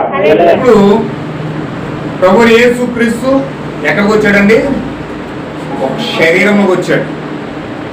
ఏ శరీరం అంటే 7వ దూతలోకి వచ్చాడు. దేవుడు ఎప్పుడు కూడా ఆత్మ సంబంధిగానే ఉన్నాడండి. చాలా ఇంపార్టెంట్ సబ్జెక్ట్, మీరు అర్థం చేసుకోవాలి. దేవుడు ఎప్పుడు కూడా ఆత్మ సంబంధమైన వ్యక్తి. ఆయన డైరెక్ట్గా ఒక శరీరం దగ్గరికి పరలోకం దిగొచ్చేసి నీకు మాట్లాడటం. చాలా మంది అంటారు, నేను పడుకుని ఉన్నాను, యేసుక్రీస్తు రాత్రి దగ్గరికి వచ్చి నాకు బైబిల్ ఇచ్చాడండి అని ఒక ఆవిడ చెప్తుంది మన సాక్ష్యం. యేసుక్రీస్తు అంటే డైరెక్ట్గా వచ్చి ఆవిడకంట చాక్లెట్ ఇచ్చాడండి. ఆ చాక్లెట్ ఆవిడ తిన్నప్పుడు కంట ఆ కొడుకులోనే ఏదో నొప్పి ఉందంట, నొప్పి తగ్గిపోయిందంట. ఒక ఆవిడ సాక్ష్యం చెప్తుంది, నవ్వుకున్నాను నేను. హల్లెలూయా. కొంతమంది రకరకాలుగా, ఒక వెలుగుగా వచ్చాడు, లేకపోతే నాతో ఇలా మాట్లాడాడు, లేకపోతే నాకు ఇలా చెప్పాడు, నన్ను తినమన్నాడు, నన్ను తాగమన్నాడు అని చెప్పేసి చాలామంది సాక్ష్యం చెప్తారు. కానీ యేసుక్రీస్తు వాస్తవంగా అలా రాడండి. అలా రాడు. రావడం అంటే కొన్ని కార్యాలు చేయడానికి, స్వస్థపరచడానికి, నిన్ను ఆదరించడానికి, వాక్యంగా ఏదో ఒక రూపంలో నువ్వు నమ్మిన విధానంలో దేవుడు వచ్చి నువ్వు స్వస్థపరుస్తాడు, మాట్లాడుతాడు, వెళ్ళిపోతాడు. కానీ నీకు విమోచన అవ్వాలంటే, నీకు రక్షణ అవ్వాలంటే, నిన్ను విడిపించాలంటే ఖచ్చితంగా దేవుడు ఒక మనిషిలా మారి రావాలి. హల్లెలూయా. దేవుడు నాకు మహిమ కలుగును గాక. ఒక మనిషిగా మారి నీ దగ్గరకు వస్తేనే నీకు ఆయన జీవం ఇవ్వగలడు, నీ దీపాన్ని ఆయన వెలిగించగలడు. ఆయన ఏమి చెప్పాను మీకు మొన్న, ఆయన మాయ మంత్రాలు చేసేవాడు కాదు, బుష్ అంటే వచ్చేసేది కాదు. ఇలాగా రకరకాలుగా ఏదో మనుషులు ఆయన ఆలోచిస్తున్నట్టుగా దేవుడు ఆ విధంగా రాడండి. దేవుడు ఖచ్చితంగా మనతో మాట్లాడాలంటే ఆయన ఎలా వస్తాడంటే ఖచ్చితంగా ఒక మనిషి రూపంలోనే వస్తాడు. ఇప్పుడు భూమి మీదగా దేవుడు ఎలా వచ్చాడంటే, ఇప్పుడు 7వ దూతల నుంచి వస్తున్నాడు. బైబిల్ చెప్పిన ప్రవచనాల ప్రకారంగా దేవుడు 7వ దూతల నుంచి రావాలి. ఇప్పుడు 7వ దూతల నుంచి వచ్చి ఈయన ఏం చేస్తున్నాడంటే ఆత్మ సంబంధమైన రాజ్యాన్ని స్థాపిస్తున్నాడు. ఆత్మ సంబంధమైన రాజ్యాన్ని స్థాపిస్తున్నాడు. ఇప్పుడు ఆత్మ సంబంధమైన రాజ్యాన్ని, ఆ సుశాన కోట అనగా ఈ శరీరం అయినది, ఏదో ఒక శరీరాన్ని ఎంచుకొని దేవుడు ఆ కోటలో నుంచి రాజ్య పరిపాలన చేయడానికి సిద్ధపడతా ఉన్నాడు. హల్లెలూయా. 3వ వచనం చదవండి. తన ఏలుబడి యందు 3వ సంవత్సరమున తన అధిపతులందరికీ సేవకులకు విందు చేయించెను. పారసిక దేశం యొక్కయు మాదీయ దేశం యొక్కయు పరాక్రమశాలులను, గనులను, సంస్థానపతులను అతని సన్నిధి ఉండగా అతడు తన మహిమ గల రాజ్యం యొక్క ఐశ్వర్య ప్రభావమును, తన మహాచర్య ఘనతలను అనేక దినములు 108 దినములు 180 దినములు కనుపరిచారు. ఇప్పుడు ఆయన ఏం చేస్తున్నాడంటే, ప్రపంచంలో అనేకమైన వింతలు ఉన్నాయి. అవునండి, హిమాలయ పర్వతాలు ఉన్నాయి, పిరమిడ్స్ ఉన్నాయి, ప్రపంచంలో 7 వింతలు ఉన్నాయి, రకరకాల సెలయేర్లు ఉన్నాయి. చాలా అద్భుతంగా ఈ ప్రపంచాన్ని దేవుడు తీర్చిదిద్దాడు. చాలా అద్భుతాలు ఈ ప్రపంచంలో ఉన్నాయి.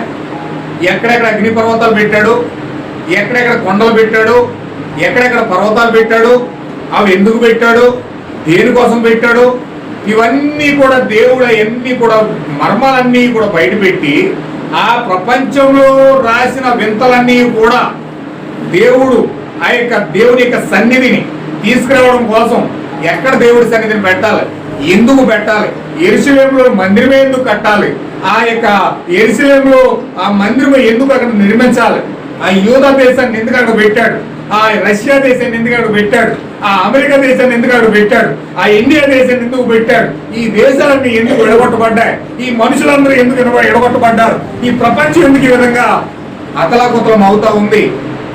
ఇవన్నీ కూడా దేవుడు తన రాజ్యంలో ఉన్న సంస్థానాధిపతులకు, పరాక్రమశాలులకు, పరిశుద్ధాత్మ పొందుకున్న వ్యక్తులకి దేవుడు 5 రకాల పరిచర్యలు ఉన్న ఆ యొక్క విషయాలన్నీ కూడా పరిచారకులందరికీ కూడా దేవుడు ఆ యొక్క సంస్థానాధిపతులకి, పాస్టర్లకి, సువార్థికులకి, అపోస్తులకి ఈ విషయాలన్నీ కూడా దేవుడు బయలుపరుస్తూ ఉన్నాడు.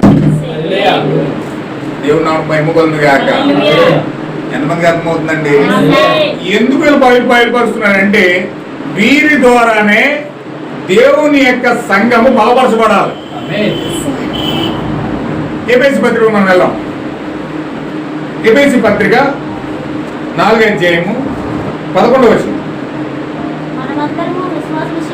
మనమందరము విశ్వాస విషయంలోను దేవుని కుమారుని కూర్చిన జ్ఞానము విషయంలోను ఏకత్వం పొంది సంపూర్ణ పురుషులకు వరకు అనగా క్రీస్తునకు కలిగిన సంపూర్ణతకు సమానమైన సంపూర్ణత కలవారు మగువకు ఆయన ఎలాగూ నియమించెను. మనము సంపూర్ణం అవ్వాలంటే, క్రీస్తు శరీరము క్షేమాభివృద్ధి పొందాలంటే, పరిచర్య ధర్మం జరగాలంటే ఆయన ఏం చేస్తున్నాడంటే కొందరిని అపోస్తులుగాను, కొందరిని ప్రవర్తకులను, కొందరిని సువార్థికులుగాను, కొందరిని కాపరులుగాను, ఉపదేశకులుగాను నియమించెను. ఆమేన్, హల్లెలూయా. నేను ఏ ఉద్దేశంతో చెప్తున్నానో ఆ ఉద్దేశంతో పట్టుకోవడం ప్రయత్నం చేయండి. ఇప్పుడు రాజు అహస్వరాజు ఆ సంస్థానాధిపతులకు, ఆ యొక్క పీఠాధిపతులకు, వాళ్ళందరికీ దేవుడు ఎందుకు ఆ ఎండసందాలన్నీ చూపిస్తున్నాడంటే, ఆ మర్మాలన్నీ చూపిస్తున్నాడంటే, ఆ యొక్క లోకంలో ఉన్న ప్రతిదీ కూడా చక్కగా తెరిచి వరకు చూపిస్తున్నాడంటే, ఇప్పుడు వీరి ద్వారా సంఘము, ఆ యొక్క రాజు యొక్క దేశము సంపూర్ణతలో రావాలి. ఆమేన్, హల్లెలూయా. ఇప్పుడు సంపూర్ణం అవ్వాలి. సంపూర్ణం అంటే ఏంటి? విమోచన పొందుకొని ఏదేను తోటలో దేవుని కుమారుడు పాపం చేయక ముందు ఏ స్థానంలో అయితే ఉన్నాడో ఆ స్థానంలోనికి దేవుని కుమార్తెలు వెళ్ళాలండి. సంపూర్ణం అంటే అది పూర్తి సంపూర్ణత పొందుకోవాలి. మానవుడు ఏ అధికారంతో ఉన్నాడో, మనిషి ఏ అధికారంతో ఉన్నాడో పాపం చేయకముందు, సింహాలని ఏలే అధికారం, జంతువుల్ని ఏలే అధికారం, ఆకాశాలను ఏలే అధికారం, సూర్య చంద్ర నక్షత్రాన్ని ఏలే అధికారం, పూర్తిగా ప్రపంచం మీద ప్రతి దాని మీద ఏలుబడి చేసే అధికారం దేవుడు కుమారుడు కలిగి ఉన్నాడు. హల్లెలూయా. పరలోకానికి దేవుడు దేవుడైతే భూమికి చిన్న దేవుడు మనిషి. ఎవరండి? పరలోకానికి దేవుడు దేవుడు అవుతే భూమి మీద ఏలడానికి నియమించింది ఎవరినంటే దేవుడు మానవుడిని నిర్మించాడు, సృష్టించాడు. ఏమన్నాడంటే ఆ మనిషిని సృష్టించి వీళ్ళందరినీ కూడా ఏలమన్నాడు. ఇది అలా పట్టుకుని ముయ్యొద్దు. ఆది కాండంకి వెళ్ళండి ఒకసారి. ముయ్యొద్దు. ఆది కాండము 1వ అధ్యాయము 22వ వచనం సార్. దేవుడు మీరు ఫలించి అభివృద్ధి పొంది సముద్ర జలములలో నిండి ఉండనియు పక్షులు భూమి మీద విస్తరించునుగా మరియు వాటిని ఆశీర్వదించెను. అస్తమయము ఉదయం కలుగుగా 5వ దినమాయెను.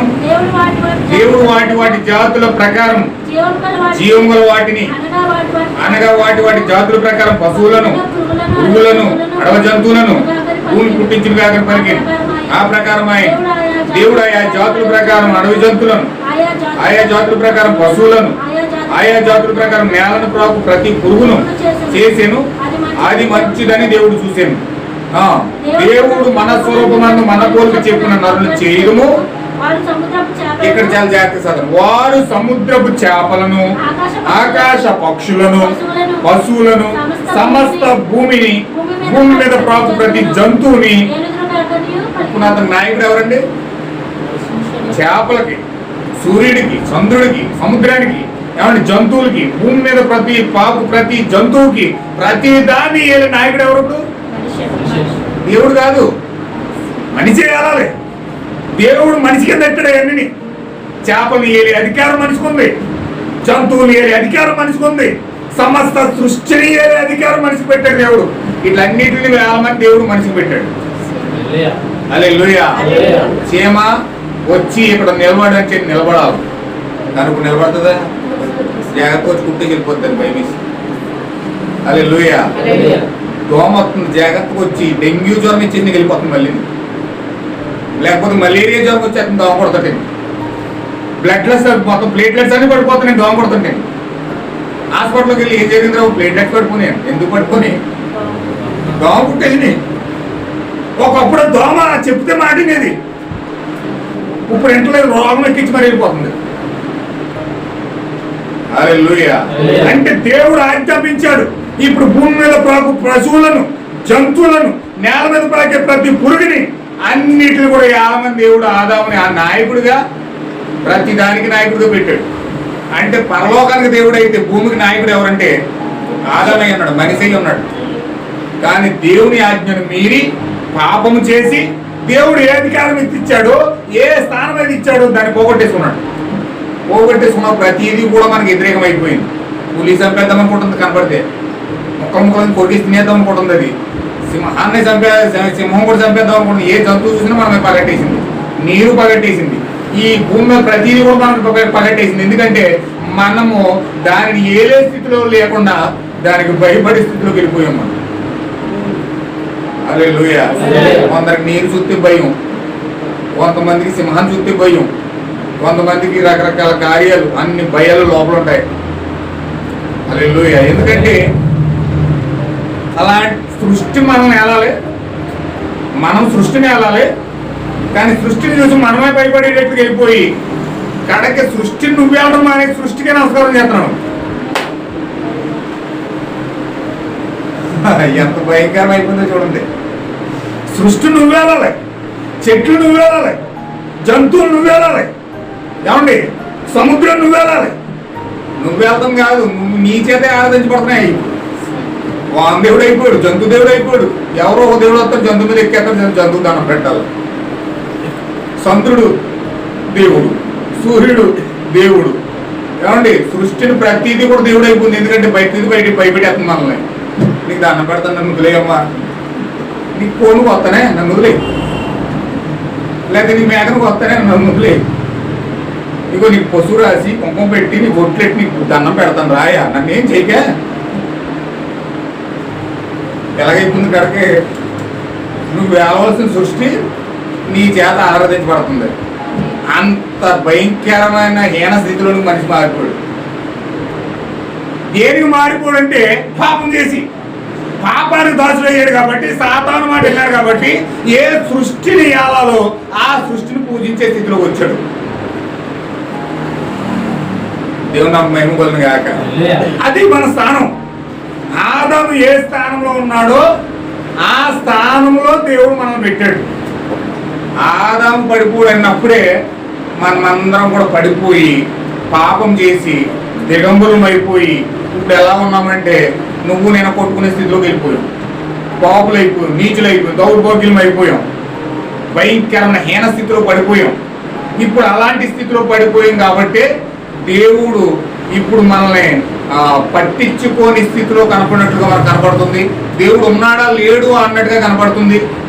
బాగా ఎక్కువ కష్టం వచ్చేసిందనుకో దేవుడు లేడని కూడా చెప్తుంది. ఈ ప్రపంచం చూసి చాలా మంది ఏమన్నారంటే దేవుడు ఎక్కడ ఉన్నాడండి, దేవుడు లేడు అన్నారు చాలా మంది. ఎందుకు లేడు అంటారు? ప్రపంచం అలాంటి స్థితిలోకి వెళ్ళిపోయింది. ఇప్పుడు దేవుడి సృష్టిలో ఏమేమి పెట్టాడో, ఏం ఆశ్చర్యకార్యాలు పెట్టాడో, ఏమన్నీ అద్భుతాలు పెట్టాడో ఈ సృష్టి యొక్క మర్మం ఇప్పుడు ఎవరికి తెలియదండి. ఇప్పుడు సృష్టి యొక్క మర్మాన్ని దేవుడు ప్రజలకు తెలియజేయాలంటే ఈ సృష్టి యొక్క మర్మాన్ని దేవుడు ఫస్ట్ ఎవరు చూపెడుతున్నాడంటే పీఠాధిపతులకి, ఎవరికండి ఆ అక్కడ ఉన్న గనులకు, ఆ సంస్థానాధిపతులకు, దేవుడు వాటిని ప్రత్యక్షపరుస్తున్నాడు. ఇప్పుడు మనం ఆ సంపూర్ణ స్థితిలోకి వెళ్ళాలి. ఆదాము ఏ స్థితిలో ఉన్నాడో, ఏ స్థితిలో నుంచి పడిపోయాడో ఆ స్థితిలోనికి ఇప్పుడు నువ్వు నేను వెళ్ళాలి. ఏమైనా హల్లెలూయా. ఇప్పుడు ఆ స్థితిలోకి రావాలని దేవుని కుమారుని ప్రత్యక్షత పొందుకోవాలని సృష్టి అంత ఎదురు చూస్తుంది. ఎందుకు భయపడుతుందంటే, ఎందుకు సృష్టి ఎందుకు నేను భయపెడుతుందంటే, నువ్వేదో భయపడిపోయి దండం పెడతావు అని కాదు, దాన్ని ఆరాధిస్తావు అని కాదు.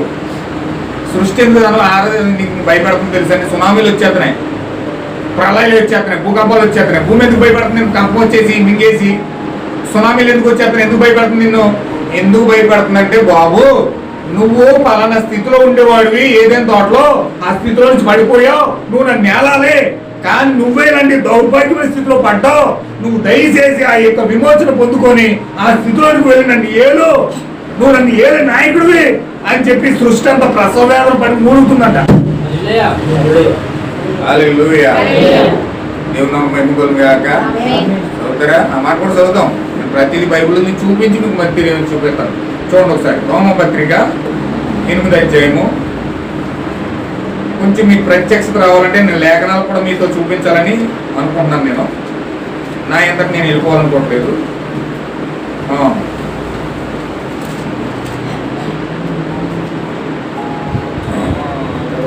8వ అధ్యాయము 16వ వచనం చదువుతాం, 15 నుంచి చదువుతాం. ఏలైనగా మరలా భయపడ్డు, మీరు దాస్యపాత్మను పొందలేదు కానీ మీరు దత్తపుత్రాత్మను పొందితిరి. ఎందుకు భయపడుతున్నారు వీళ్ళు? భయపడే సృష్టికి దండం పెడుతున్నారు, భయపడే రాయికి దండం పెడుతున్నారు, భయపడే చెట్టుకు దండం పెడుతున్నారు, భయపడే అన్నిటికి దండం పెట్టేస్తున్నారు. ఏమైనా హల్లెలూయా. భయపడే కదండి చర్చికి ఎందుకు వచ్చేది? ఎందుకు చర్చికి వచ్చేది కూడా భయపడే వస్తున్నారు చాలా మంది. చర్చికి వెళ్ళకపోతే దేవుడు ఊరుకోవడం, చర్చికి వెళ్ళకపోతే మనం ఆశీర్వదించుకోవడం, చర్చికి వెళ్ళకపోతే శిక్షలు వచ్చేస్తాయి. ఒక ఆవిడ అంటుంది, మొన్న తాగేసి తిరుగుతున్నాడండి, మా కాలేజీ దగ్గర ఒక ఆవిడ అంటుంది, తాగేసి తిరిగి మొత్తం అంత కుటుంబాన్ని అంత అస్తవ్యస్తం చేసి నాశనమైపోయాడు. ఆవిడ అంటుంది, ఫస్ట్ చర్చికి వెళ్ళి కూడా బాబు ఈయన చాలా అద్భుతంగా చర్చికి నడిచిన చేపుడు జీవితం బాగుంది, చక్కగా ఉంది. చర్చి ఎప్పుడైతే వదిలిపెట్టే జడికి బయటకు వచ్చేసాడో ఈ బతుకులకి అయిపోయింది అంటుంది. అంటే ఆవిడ అభిప్రాయం ఏంటి? చర్చి నుంచి బయటకు వచ్చాడు కాబట్టి చెడిపోయాడు అంట. అంటే ఒక మాట కరెక్టే, కానీ అది ఎలా ఉన్నదంటే, ఇతను నేను బాగుపడాలని భయం మంచిగా ఉండాలంటే నేను చర్చికి వెళ్ళాలి అనే ఒక స్థితి, ఒక అభిప్రాయం ఉంది. దేవుడు నన్ను మంచిగా చూడాలంటే నేను చర్చికి వెళ్ళాలి, నేను చక్కగా ఉండాలంటే చర్చికి వెళ్ళాలి, ఆశీర్వదించబడాలని చర్చికి వెళ్ళాలి. చర్చికి వెళ్ళకపోతే, దేవుడి దగ్గరికి వెళ్ళకపోతే దేవుడు నాకు నాశనం చేసేస్తాడు, పాడు చేసేస్తాడు అనే భయం మనసులో ఉంది. ఆ భయం పట్టుకుని చర్చిపోతారు చాలా మంది. వాస్తవంగా భయంతోనే ఎక్కువ మంది చర్చికి వస్తారు, గుళ్ళకి వెళ్తారు. ఎక్కడికి వెళ్ళినా భయమే. అయిపో కష్టాలు వచ్చేస్తాయేం, బాధలు వచ్చేస్తాయేం, ఇబ్బందులు వచ్చేస్తాయేం, అయ్యి వచ్చేస్తాయి, ఇవి వచ్చేస్తాయి, అయిపడిపోతుంది, దెయ్యాలు వచ్చేస్తాయి, ఇవి వచ్చేస్తాయి. చాలా మంది భయపడి ఏం చేస్తారు? చర్చికి వెళ్తారు, వెళ్తారు. ఒకవేళ చర్చిలో ఏం జరగలేదు అనుకోండి, సరే జాగ్రత్తగా తాళ్ళు కట్టుకుని దగ్గరికి వెళ్ళిపోయి గాలి అడిపోతుందని చెప్పి తాడు కట్టేసుకుంటారు చూడరు. ఎందుకు? భయం, గాలి అడిపోతుందని. లేకపోతే పెద్ద రేయి కూడా తయారు చేసి గుమ్మాకి పెట్టేసుకుంటారు, ఫిష్ తగిలేస్తుందని. ఇవన్నీ కూడా ఎందుకు చేస్తున్నారంటే వాళ్ళకి భయం. ఇక్కడ ఏమంటున్నాడంటే, మనము భయపడడానికి దాస్యపాత్మను పొందుకోలేదు. వీళ్ళు ఎప్పుడైనా పాపంలో పడిపోయారు, దాస్యపాత్మలోకి వెళ్ళిపోయారు. భయము పుట్టే ఆత్మలోకి వెళ్ళారు కనుక వీళ్ళ ఆత్మ భయపడుతూనే ఉన్నారు. జీవితం అంతా భయమే. భయపడి లాస్ట్కి చావు కూడా భయపడి చచ్చిపోతానేమో, భయపడి చచ్చిపోతాను. హల్లెలూయా. ఒక డాక్టర్ గారు చెప్పాడు, కరోనా టైంలో అంటే చాలా మందిని అంటారు రోగం వచ్చి చచ్చిపోలేదంట. కరోనా టైంలో చాలా మంది రోగం వచ్చి చచ్చిపోలేదంటండి, భయపడి చచ్చిపోరండి. 100లో 80% భయంతో చచ్చిపోరట. ఆడు చచ్చిపోతున్నాడు ఈడు చచ్చిపోతున్నాడు, ఆడు చచ్చిపోతున్నాడు ఈడు, భయంతో చచ్చిపోరట. నిజంగా టైంలో అలా ఉంటుందండి. భయం బాగా ఎక్కువ వచ్చేది కాలు చేతులు రావడం. మనకు భయం ఎక్కువైందని కాలు చేతులు రావడం, నా ఆలోచన తగ్గదు. ఆయాసం వచ్చేద్దాం, పక్క నుంచి నీరసం వచ్చేది. ఎక్కువ భయపడుతున్నాం అనుకోండి, బ్లడ్ సర్క్యులేషన్ ఆగిపోద్దట, స్లో అయిపోద్దంట. చాలా మంది చూడండి, ఆయాసం వచ్చేస్తుందంటే గుండు స్లో అయిపోతుంది అంటారు, గుండు స్లోగా కొట్టుకుంటుందంటండి అంటారు. ఎందుకు స్లోగా కొట్టుందంటే టెన్షన్ ఎక్కువైపోయింది, భయం ఎక్కువైపోయింది. ఆ భయం ఎక్కువైపోవడం వల్ల గుండు స్లో అయిపోతుంది, బ్లడ్ ప్రెషర్ తక్కువైపోవడం వల్ల బీపీ పెరిగిపోతుంది ఆటోమేటిక్గా. ఇలాగా జరుగుతాయి అన్నమాట. ఎందుకు? భయము. ఎందుకంటే ఆదిలో నుంచే భయం వచ్చేసింది. ఫస్ట్ భయపడ్డవాడు ఎవరంటే ఆదం భయపడ్డాడు. ఎందుకు భయపడ్డాడంటే నేను వాక్యానికి మీరు తప్పు చేశాను, దేవుడు వస్తే నన్ను చంపేస్తాడు ఖచ్చితంగా, అమ్మో నేను ఇక్కడ ఉండకూడదు అని చెప్పేసి జాగ్రత్తగా చెట్టు పక్కన దాగున్నాడు. ఎక్కడ దాగున్నాడు? ఎందుకు దాగున్నాడు? భయం వచ్చేసింది. ఖచ్చితంగా వస్తే చంపేస్తాడు నన్ను, ఎందుకంటే నేను ఆయన చెప్పినట్టు చేయలేదు, చంపేస్తాడు ఇంకా అని చెప్పి చెట్టు పక్కన దాగున్నాడు. ఆ భయము మనిషిని భయమే పట్టుకుంది. ఈ కాలంలో ప్రవక్త అన్నాడు, అన్ని దెయ్యాల కంటే పెద్ద దెయ్యం భయం అన్నాడు.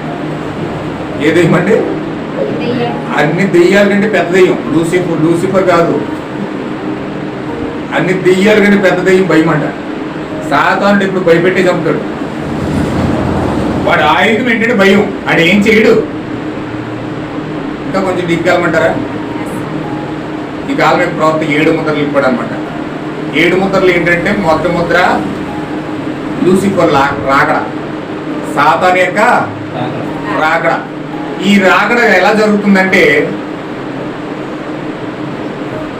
లేఖనం తర్వాత చూపెడతాం. ఇప్పుడు ఆ రాకడ ఎలా జరుగుతుందంటే ఆడు విల్లు పట్టుకుని వస్తున్నాడంట. విల్లు పట్టుకుని ప్రజల దగ్గరికి వస్తున్నాడంట. విల్లు పట్టుకుని వస్తున్నాడు కానీ అందులో బాణం లేదు. ఏం లేదండి? మనిషిని చంపేదేంటి? బాణమే చంపాలి, విల్లు ఏం చేయలేదు. విల్లు ఏం చేయదు, అందులో శక్తి లేదు విల్లు చంపడానికి. విల్లు పట్టుకుని కొడితే బాణం ఇచ్చి అప్పుడు బాణం దిగితే చచ్చిపోతాడు అతను. కానీ గొప్ప విషయం ఏంటంటే వీడి దగ్గర విల్లు ఉంది కానీ బాణం లేదట. విల్లు ఉంది కానీ విల్లు పెట్టి చంపేస్తా నిన్ను అంటున్నాడు. ఈ ఎన్నోడేమో చూసిన ఇదిపోతున్నాడు, బాణం ఉందో చూసుకోవటం అందుకనే చచ్చిపోతాను. సాతానుడు ఎప్పుడు భయపెట్టే చంపుతాడు. వాడి ఆయుధం భయం. అందుకే మీరు ఏది వచ్చినా సరే భయపడ్డారంటే ఎక్కువైపోతారు. కడుపునే పోతుంది అనుకోండి, లోపల కడుపునే పోతుంది అనుకోండి, అయిపో కడుపునొప్పి వచ్చేస్తుందని అలా పెరుగుతున్నాడు. భయపడతా అలా నువ్వు భయపడ్డావా, నువ్వు భయపడి పోతే పెరిగిపోతూ ఉంటుంది అది. కానీ ప్రవక్త అన్నాడు ఓ మాట, రోడ్డు మీద వెళ్తున్నారనుకోండి, కుక్కలు ఎంట పడతాయి ఏమని పరిగెత్తుకొచ్చేస్తాయి. నేను ఒకసారి టెస్ట్ చేశాను. రేజ్ ఎడితే ఇంకా పరిగెడతాయి, గట్టిగా రేజ్ ఎట్టాను కుక్క దగ్గర. అది ఇంకా నాకంటే ముందు పరిగెడుతున్నది. నేను రేజ్ పెట్టి సడన్ గా బ్రేక్ వేసాను. నేను ఎంత బ్రేక్ వేసినా అది కూడా బ్రేక్ వేసింది. ఇక్కడ ఆగిన కుక్క అక్కడ దాకా వెళ్ళిందండి దేక్కుండా, అంత స్పీడ్ గా పరిగెట్టింది అది. ప్రభుత్వ మాటిని నేను టెస్ట్ చేశాను అనమాట. ఈ మాటిని నేను టెస్ట్ చేశాను. అప్పుడు దాకా నాకు కూడా కుక్కలంటే భయం. ఒకసారి 2 సార్లు కలిసేసింది కూడా. నేను పరిగెట్టినందుకు ఈ కుక్క ఎప్పుడైతే పరిగెట్టుకొస్తుందో నువ్వు భయపడి పరిగెట్టినా చేపు వచ్చి చేస్తుంది అది. కానీ నువ్వు భయపడకుండా ఆగిపోయి అలా నిలబడి బండి సడన్ బ్రేక్ వేసి అది కూడా బ్రేక్ వేసి మెల్లగా వెళ్ళిపోద్ది పక్కకి. ఎక్కడికో అక్కడ ఉండదు అది. దెయ్యాలు కూడా అలా తరుగుతాయంట నిన్ను. దెయ్యాలు కూడా అలా తరిమి నువ్వు భయపడి నేను చేపు తరిమి తరుగుతాయి అంట. నువ్వు ఎప్పుడైతే భయపడకుండా నిలబడ్డావా దానికి భయపడుకుంటుంది.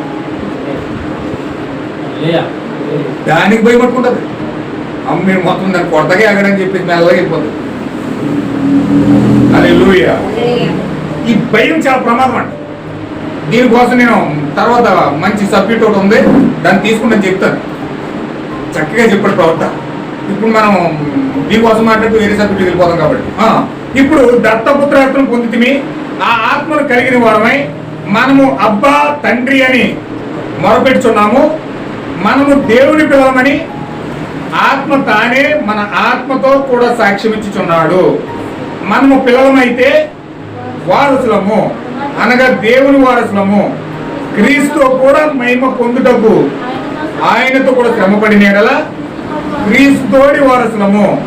మన ఎడల ప్రత్యక్షము కాబో మహిమ ఎదుట ఇప్పటి కాలపు శ్రమలు ఎన్న తగినవి కావనించుచున్నాము. దేవుని కుమారుల ప్రత్యక్షత కొరకు సృష్టి మిగుల ఆశతో తేరి చూచుచు కనిపెట్టుచున్నది. ఏలయనగా సృష్టి నాశనము లోనైన దాస్యంలో నుండి విడిపింపబడి దేవుని దేవుని పిల్లలు పిల్లలు పొందబో మహిమ స్వాతంత్రము పొందుదురను నిరీక్షణ కలదై స్వేచ్ఛగా కాక దాన్ని లోబరిచిన వారి మూలముగా వ్యక్తపరచబడిను. సృష్టి యావత్తు ఇది వరకు ఏకగ్రీవంగా మూలుగుచు ప్రసవ వేదన పడుచున్నదని ఎరుగుదుము. అంతేకాదు ఆత్మ యొక్క ప్రథమ ఫలములు నొందిన మనము కూడా దత్తపుత్రత్వం కొరకు అనగా మన యొక్క దేహం యొక్క విమోచన కొరకు కనిపెట్టుచు మనలో మనము మూలుగుచున్నాము. హల్లెలూయా. సృష్టి మూలుగుతుందా లేదండి? ప్రసవ వేదన పడుతున్నాడు.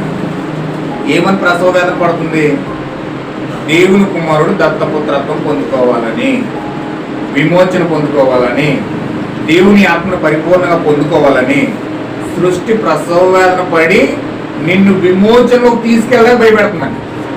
నువ్వేం చేస్తున్నావు? అదేమో విమోచనలోకి తీసుకెళ్ళడానికి సృష్టి నిన్ను భయపెడుతుంటే ఆ తుఫాన్లు వచ్చేస్తున్నాయని చెప్పి వానదేవుడికి ఏమో వస్త్రాలు ఇచ్చేసి, లేకపోతే సూర్యుడికి దండం పెట్టేసి, లేకపోతే ఒక పంపు పెట్టి, లేకపోతే ఆ పశువు రాసి నువ్వేదేదో నమస్కారాలు చేసి పూజలు చేసి పునస్కారాలు చేస్తున్నావు. కానీ మనిషి సృష్టికర్తను మరిచి సృష్టిని ఎందుకు పూజిస్తున్నాడంటే సృష్టి నిన్ను చంపడానికి కాబట్టి. దేవుడేమో నేను విమోచించడానికి ప్రయత్నం చేస్తుంటున్నాడు. అందుకు ఆయన మీద పగ రావట్లేదు, అందుకు ఆయన కోపం రావట్లేదు. ఆయన నిన్ను విమోచించడానికి వచ్చి ఎంత ప్రయాసైనా, శ్రమ అయినా, బాధ అయినా, హింస అయినా నీకోసం అలా తగ్గించుకొని ఆయన ప్రయాసపడుతుంటే వీళ్ళేమో ఈడైతే దేవుడైతే మేకులేసుకుంటాడా, దేవుడైతే సిలువ పడతాడా, దేవుడైతే కిరీటం పెట్టుకుంటాడా, దేవుడైతే అమాయకంగా ముఖం పెట్టుకున్న సిలువలో ఏలాడతాడా, ఇతను ఏమీ చేయటి, ఇతనికితనే రక్షించుకోలేడు, మనల్ని రక్షిస్తాడు అని చెప్పేసి దేవుడు పక్కనెట్టేసాడు. చంపేదాన్ని చూసి భయపడి దండం పెడుతున్నాడు.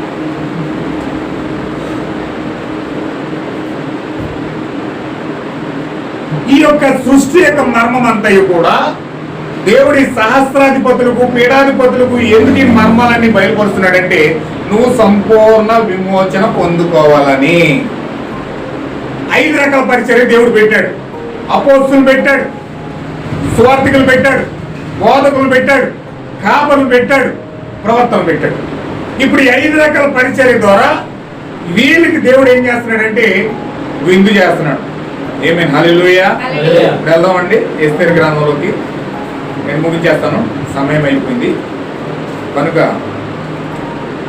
ముగించేస్తే మంచిది.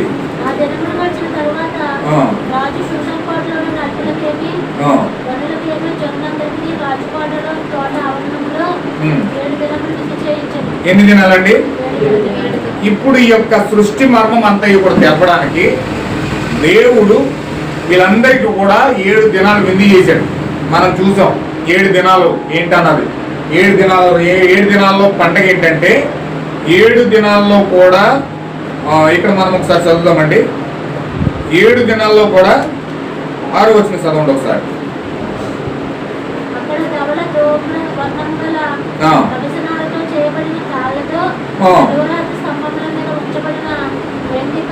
వెండి కమ్ములకు తగిలించిన తెలుపును, ఊదరంగును, తెరలను వేలాడుచుండెను. మరియు ఎరుపు, తెలుపు, పసుపు, నలుపు అయిన చలువరాళ్ళు పరిచిన నేల మీద వెండి బంగారు మయమని జలతారుడుగా పరుగుండెను.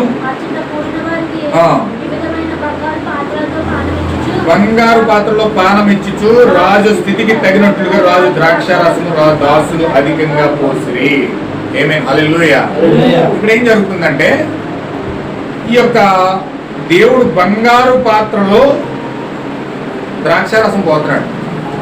7 దినముల్లో ప్రత్యేక ఆకర్షణగా వాళ్ళకి విందు ఏంటంటే ద్రాక్షారసం. ఏంటండి? ద్రాక్షారసం అంటే ఈ యొక్క 7 దినాలకి ప్రాముఖ్యంగా వాళ్ళు చేసుకోవాల్సిన విందు ఏంటంటే ద్రాక్షారసం. ద్రాక్షారసమే వాళ్ళ విందు. ఎంత తాగాలనుకుంటే అంత తాగేయడమే, ఎంత తాగాలనుకుంటే అంత తాగాలని మీ ఇష్టం వచ్చినట్టు తాగండి అని చెప్పి దాసులకి రాజుగారు ఆజ్ఞాపించాడు. ద్రాక్షారసం ఎంత కావాలో అంత పోయిండేది. అక్కడికి వెళ్ళిన వాళ్ళందరూ కూడా ఎంత తాగాలో అంత తాగాలి. హల్లెలూయా. ఏ ద్రాక్షారసం? బ్రాంతి షాప్ కూడా అమ్మే ద్రాక్ష రసం కాదు ఇది. ఒక పాస్టర్ గారు చెప్పినాడు, ఆయన ఏమన్నాడు, ద్రాక్ష రసం దేవుడు ఎంతకాలం తాగమన్నాడండి, ఇష్టం వచ్చినట్టు తాగొచ్చు. ముందు తాగనడు మనిషే కాదండి, ముందు తాగాలి, మనశ్శాంతి కావాలంటే ముందు తాగాలి. పాస్టర్ గారు చెప్పినాడు ఈ వాక్యం. హల్లెలూయా, దేవుని నామమునకు మహిమ కలుగుగాక. చాలా ఆశ్చర్యమైనది, చాలా ఈ విధంగా కూడా వాక్యాన్ని గురించి వాళ్ళు ఉన్నారా అనిపించినారు. ఈ ద్రాక్ష రసం అంటే, అందుకే యేసుక్రీస్తు అన్నాడు ద్రాక్ష రసం కోసం చెప్తూ, ఆ ద్రాక్ష రసమే నా రక్తం అన్నాడు. ఏమన్నాడు ఆయన? ఏమన్నాడు? ఆ ద్రాక్ష రసం ఏదో కదా, నా రక్తం తాగండి. ద్రాక్షారసం 7 దినాల విందులో ద్రాక్షారసం తాగి మీరు ఆ విమోచనలోకి వెళ్ళడానికి దేవుడు ద్రాక్షారసం పెట్టాడు. ఇప్పుడు యేసుక్రీస్తు వచ్చి ఆయన ఏమన్నాడంటే, ద్రాక్షారసం ఏదో కాదు, ఆ ఆశ్వరసు రాజు ఇచ్చే ద్రాక్షారసం ఏదో కాదు, అది నా రక్తము, నా శరీరం తిని నా రక్తం తాగిన వాడే నిత్య జీవం కావాడు అన్నాడు. హల్లెలూయా. ద్రాక్షారసం అయితే గ్లాసు ఉన్నట్టు వేసి తాగేశారు, కానీ ఈయన ఎప్పుడైతే ద్రాక్షారసం ఎదురపోతుంది నా రక్తం అన్నాడో, నీకు నమస్కారం నమస్కారం. అప్పుడు వరకు 82 మంది శిష్యులు యేసుక్రీస్తుకి. ఎప్పుడైతే ద్రాక్షారసం కోసం చెప్పాడో, ద్రాక్షారసం అంటే ద్రాక్షారసం కాదు నా రక్తం అన్నాడో, వెంటనే దండం పెట్టేసి 72 మంది అక్కడి నుంచి వెళ్ళిపోయి చంపు. ఏంటిది రక్తం తాగమంటాడు ఏంటి? అంటే మమ్మల్ని నరరూప రాక్షసులు చేయాలనుకుంటున్నాడా? నరరూప రాక్షసులు కదా, దెయ్యాలి కదా రక్తం తాగితే. అంటే మమ్మల్ని దెయ్యాలనుకుంటున్నాడు ఈయన. హల్లెలూయా. చాలా పూర్వకాలం సినిమా చూపించేవారు అనమాట. దెయ్యాలకి ఏం కావాలంటే రక్తం కావాలి, మనిషిని చంపేసి ఆ ముక్క అక్కడ పెట్టేసి శుభ్రంగా పైపులో నుంచి రక్తం లాగేసినట్టు శుభ్రంగా లాగేసి వెళ్ళిపోయి అనమాట, దోమలు లాగేసినట్టు. అంటే చాలా మందికి భయం, దెయ్యాలు వస్తే రక్తం తాగితే అని. ఇప్పుడు చాలా మంది చెప్తారు దెయ్యాల మీద పట్టి ఏం జరుగుతాయి అంటే రక్తం తాగితే అంటారు. సినిమా చూపిస్తారు కదా అలాగా. వాస్తవంగా వీళ్ళు కూడా అలాగే ఆలోచించారు, దెయ్యాలు కదా రక్తం తాగి మమ్మల్ని దెయ్యాలు అనుకున్నాడు ఈయన. అంటే మేము దేవుని కుమారులుగా ఉండవలసిన మమ్మల్ని ఈ వ్యక్తి దెయ్యాలు చేయాలనుకున్నాడు. ఇతను బోధ తప్పు, ఇతను బోధ రాంగు, తప్పుడు వాక్యం బోధిస్తున్నాడు మాకు అని చెప్పి ఏం చేశారంటే, అక్కడ జంప్ అయి మళ్ళీ ఎప్పుడు యేసుక్రీస్తు దగ్గరికి రాలేదు, అది మళ్ళీ ఎప్పుడు రాలేదు. అందుకే యేసుక్రీస్తు చెప్పాడు, ఆయన ఒక పాత్రను పట్టుకుని ఇది ఏమన్నాడు కొరింథీ పత్రికలో, నా యొక్క రక్తం దీనిని మీరు తాగునప్పుడల్లా దాంట్లో జ్ఞాపకం చేసుకోండి అని చెప్పి ఆ యొక్క ద్రాక్షారసాన్ని ఇచ్చాడు. ఆ ద్రాక్షారసం ఏమన్నాడంటే నా రక్తము అన్నాడు. హల్లెలూయా. ఇప్పుడు ఆ రక్తం ఎలా మారిందంటే, ఆ రక్తము ఎలా మారిందంటే ఆత్మగా మారింది. ఎలా మారిందండి? రక్తము ఆత్మగా మారింది. రక్తం ఎప్పుడైతే ఆత్మగా మారిందో, నువ్వు ఎప్పుడైతే పరిశుద్ధాత్మను పొందుకున్నావో, పరిశుద్ధాత్మను బట్టి యేసుక్రీస్తు యొక్క రక్తము నీ హృదయంలోకి వస్తా ఉంది. ఆమేన్. హల్లెలూయా. రక్తం ఎలా వస్తుందంటే, యేసుక్రీస్తు రక్తం నీలోకి ఎలా వస్తుందంటే పరిశుద్ధాత్మను బట్టి వస్తా ఉంది. అంటే నువ్వు పరిశుద్ధాత్మ పొందుకుంటే ఏమొస్తుంది నీలోకి? పరిశుద్ధాత్మ పొందుకుంటే ఏమొస్తుంది నీలోకి చెప్పాలండి? అగ్నిశక్తి డబ్బే.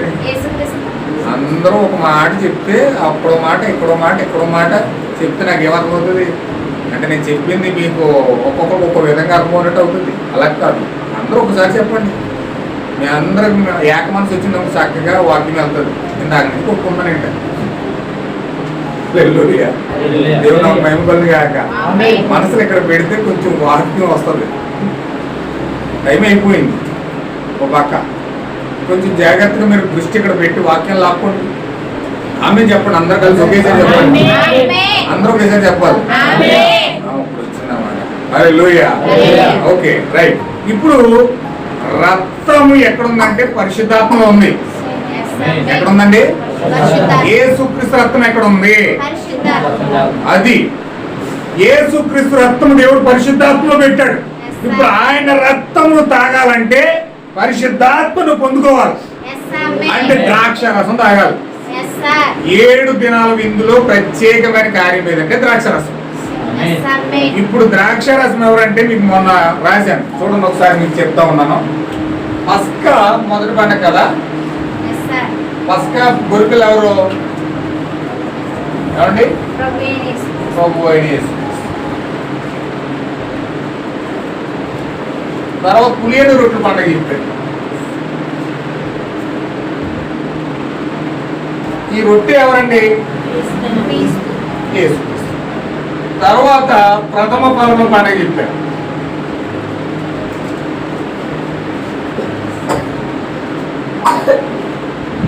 ఈ ప్రథమ ఫలం ఎవరండి? జ్యేష్ఠ కుమారుడు యేసుక్రీస్తు. తర్వాత పెంతెకొస్తు పండుగ చెప్పాడు.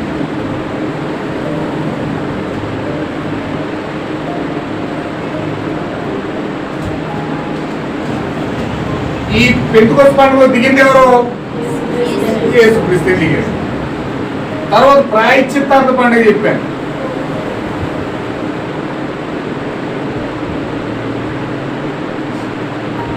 ప్రాయశ్చిత్తార్థ పండుగలో ప్రాయశ్చిత్తార్థం కోసం వరించబడిన గొర్రెపిల్ల ఎవరండి? యేసుక్రీస్తు. తర్వాత బోర్ల పండుగ చెప్పాను. ఈ బోర్ల పండుగలో ప్రధానంగా బోర ప్రకటించాలంటే ఎవరు ప్రకటించాలి? ఆ స్వరం ఎక్కడి నుంచి వస్తుంది? యేసుక్రీస్తు అయి ఉన్నాడు. ఇక్కడ బోర్ల పండుగ ప్రధానం యేసుక్రీస్తు.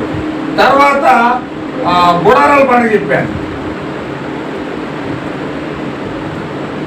ఈ గుడారాల పండుగలో గుడారం ఎవరు? యేసుక్రీస్తు అయినాడు. అంటే 7 పండుగల్లో ముఖ్యమైన వ్యక్తి ఎవరండి? ఎక్కడ చూసినా యేసుక్రీస్తు కనపడతాడు. Yes, amen. ఒక మనిషి కనపడ్డాక్కడ, ఒక పాస్టర్ కనపడ్డాక్కడ, ఒక ప్రవక్త కనపడ్డాక్కడ, ఎవరు కనిపించరు. కేవలం అక్కడ 7 పండుగల్లో ప్రధాన పాత్ర పోషించేది ఎవరంటే ప్రభు అని యేసుక్రీస్తు. అంటే ఆ యేసుక్రీస్తే ద్రాక్షరసమై ఉన్నాడు, ఆ యేసుక్రీస్తే వాక్యమై ఉన్నాడు, ఆ యేసుక్రీస్తే అన్ని విధాలుగా అన్ని రూపాలలో మనిషిని దర్శిస్తూ ఉన్నాడు. Yes, amen. హల్లెలూయా. అంటే 7 పండుగల్లో ప్రథముడు ఎవరంటే ప్రభు యేసుక్రీస్తే. ఆయన యొక్క ద్రాక్షరసమే. ఇప్పుడు 7 పండుగల్లో ఆయన ద్రాక్షరసం పోస్తా ఉన్నాడు. ఆ ద్రాక్షరసం తాగి వీళ్ళు ఉత్తేజులై ప్రేరేపణ పొందుకొని వీళ్ళు ఏం చేయాలంటే ఆ యొక్క చవరాతి స్తంభాల మీద ఉంచబడిన వెండి కొమ్ముల కోసం, స్తంభాల కోసం, ఆ యొక్క తెలుపు ఓదరంగు తెరల కోసం, ఆ యొక్క ఎరుపు తెలుపు పసుపు నలుపు చవరాల కోసం, ఆ బంగారుమైన జలతారుడు పరుపుల కోసం, ఆ బంగారు పాత్రల కోసం, అన్నిటి కోసం ప్రత్యక్షత పొందుకొని ఆమేన్ హల్లెలూయా. దేవుని నామమున మహిమ కలుగును గాక. కానీ వింటున్నారండి? మందిరం కట్టాడు మోషే, 3 భాగాలు కట్టాడు. ఆవరణం కట్టాడు, పరిశుద్ధ స్థలం కట్టాడు, అతి పరిశుద్ధ స్థలం కట్టాడు. అతి పరిశుద్ధ స్థలంలో ఆ యొక్క సముద్రపు వత్సల తోళ్లు తీసుకున్నాడు. ఆ యొక్క మందిరం చుట్టూ కట్టాడు. ఆ కమ్ములు తీసుకున్నాడు, తుమ్మకర తీసుకున్నాడు, మందసం చేశాడు, కరుణాపీఠం చేశాడు, ఆ షెకెన మహిమ దగ్గర పెట్టాడు, ఆ యొక్క కెరూబులు చేశాడు, ఆ బలిపీఠం మీద పెట్టాడు. హల్లెలూయా.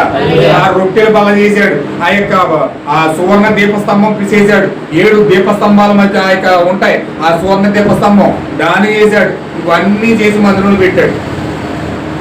రొట్టెల బల్ల పెట్టాడు, ఆ కరుణాపీఠం పెట్టాడు. 3 గదుల కింద కట్టాడు. ఆవరణలో ప్రజలు ఉండాలి, అతి పరిశుద్ధ స్థలంలో యాజకులు ఉండాలి, అతి పరిశుద్ధ స్థలంలో దేవుడు ఉండాలి అని చెప్పి 3 భాగాల కింద కట్టి పెట్టాడు. ఇప్పుడు ఇవన్నీ ఈ యొక్క వస్తు రూపం అంతా కూడా సాదృశ్యంగా అవన్నీ కూడా పెట్టబడ్డాయి.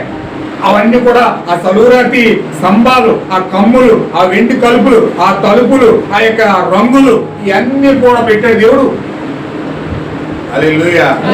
ఆ రంగు ఎందుకు పెట్టాడు? ఆ మందసం ఎందుకు పెట్టాడు? ఆ తుమ్మకర ఎందుకు వాడాడు? ఆ బలిపీఠం ఎందుకు కట్టాడు? ఆ సికెన మహి దగ్గర ఆ యొక్క షరపులు ఎందుకు పెట్టాడు? చూడండి, ఆయన ఏమన్నాడంటే దేవుడు ఏం చెప్పాడంటే 10 ఆజ్ఞల్లో ఒక ఆజ్ఞ ఇచ్చాడు. ఆయన ఏమన్నాడంటే పైన ఆకాశం అంది కానీ, కింద భూమి అంది కానీ, భూమి కింద నీళ్ళ అంది కానీ ఏ ప్రతిమ కూడా మీరు చేసుకోవద్దు అన్నాడండి. అన్నాడా? ప్రతిమ చేసుకోవద్దు అన్నాడు. నీ దేవుడు యెహోవా నేను తప్ప వేరొక దేవుడు నీకు ఉండకూడదని చెప్పాడు. ఏ ప్రతిమ కూడా మీరు చేసుకోవద్దని చెప్పాడు. ప్రతిమ చెయ్యొద్దని ప్రజలకు చెప్పిన దేవుడు అదే ప్రతిమలు చేసి మందసం మీద పెట్టాడు. చెరుపులు అనే బొమ్మలు చేసి మందసం మీద 2 దేవదూతలు ఉంటాయి. అటో దేవదూత ఇదో దేవదూత. అవి వెండితో చెయ్యాలి, బంగారంతో పూత పుయ్యాలి, వెండితో చేసి పైన బంగారం పూత పుయ్యాలి. అలా చేసి ఆ యొక్క మందసం మీద ఇటో కెరుగు ఉంటుంది. దేవుడేమో ప్రతిమ చేయొద్దని ప్రజలకు చెప్పాడు, అదే దేవుడు ప్రతిమ చేసి మందసం మీద పెట్టాడు. అది ఎవరు తెలుస్తుంది? ఎవరు తెలుస్తుందండి? ఎవరు అర్థం చేసుకుంటారు దాన్ని?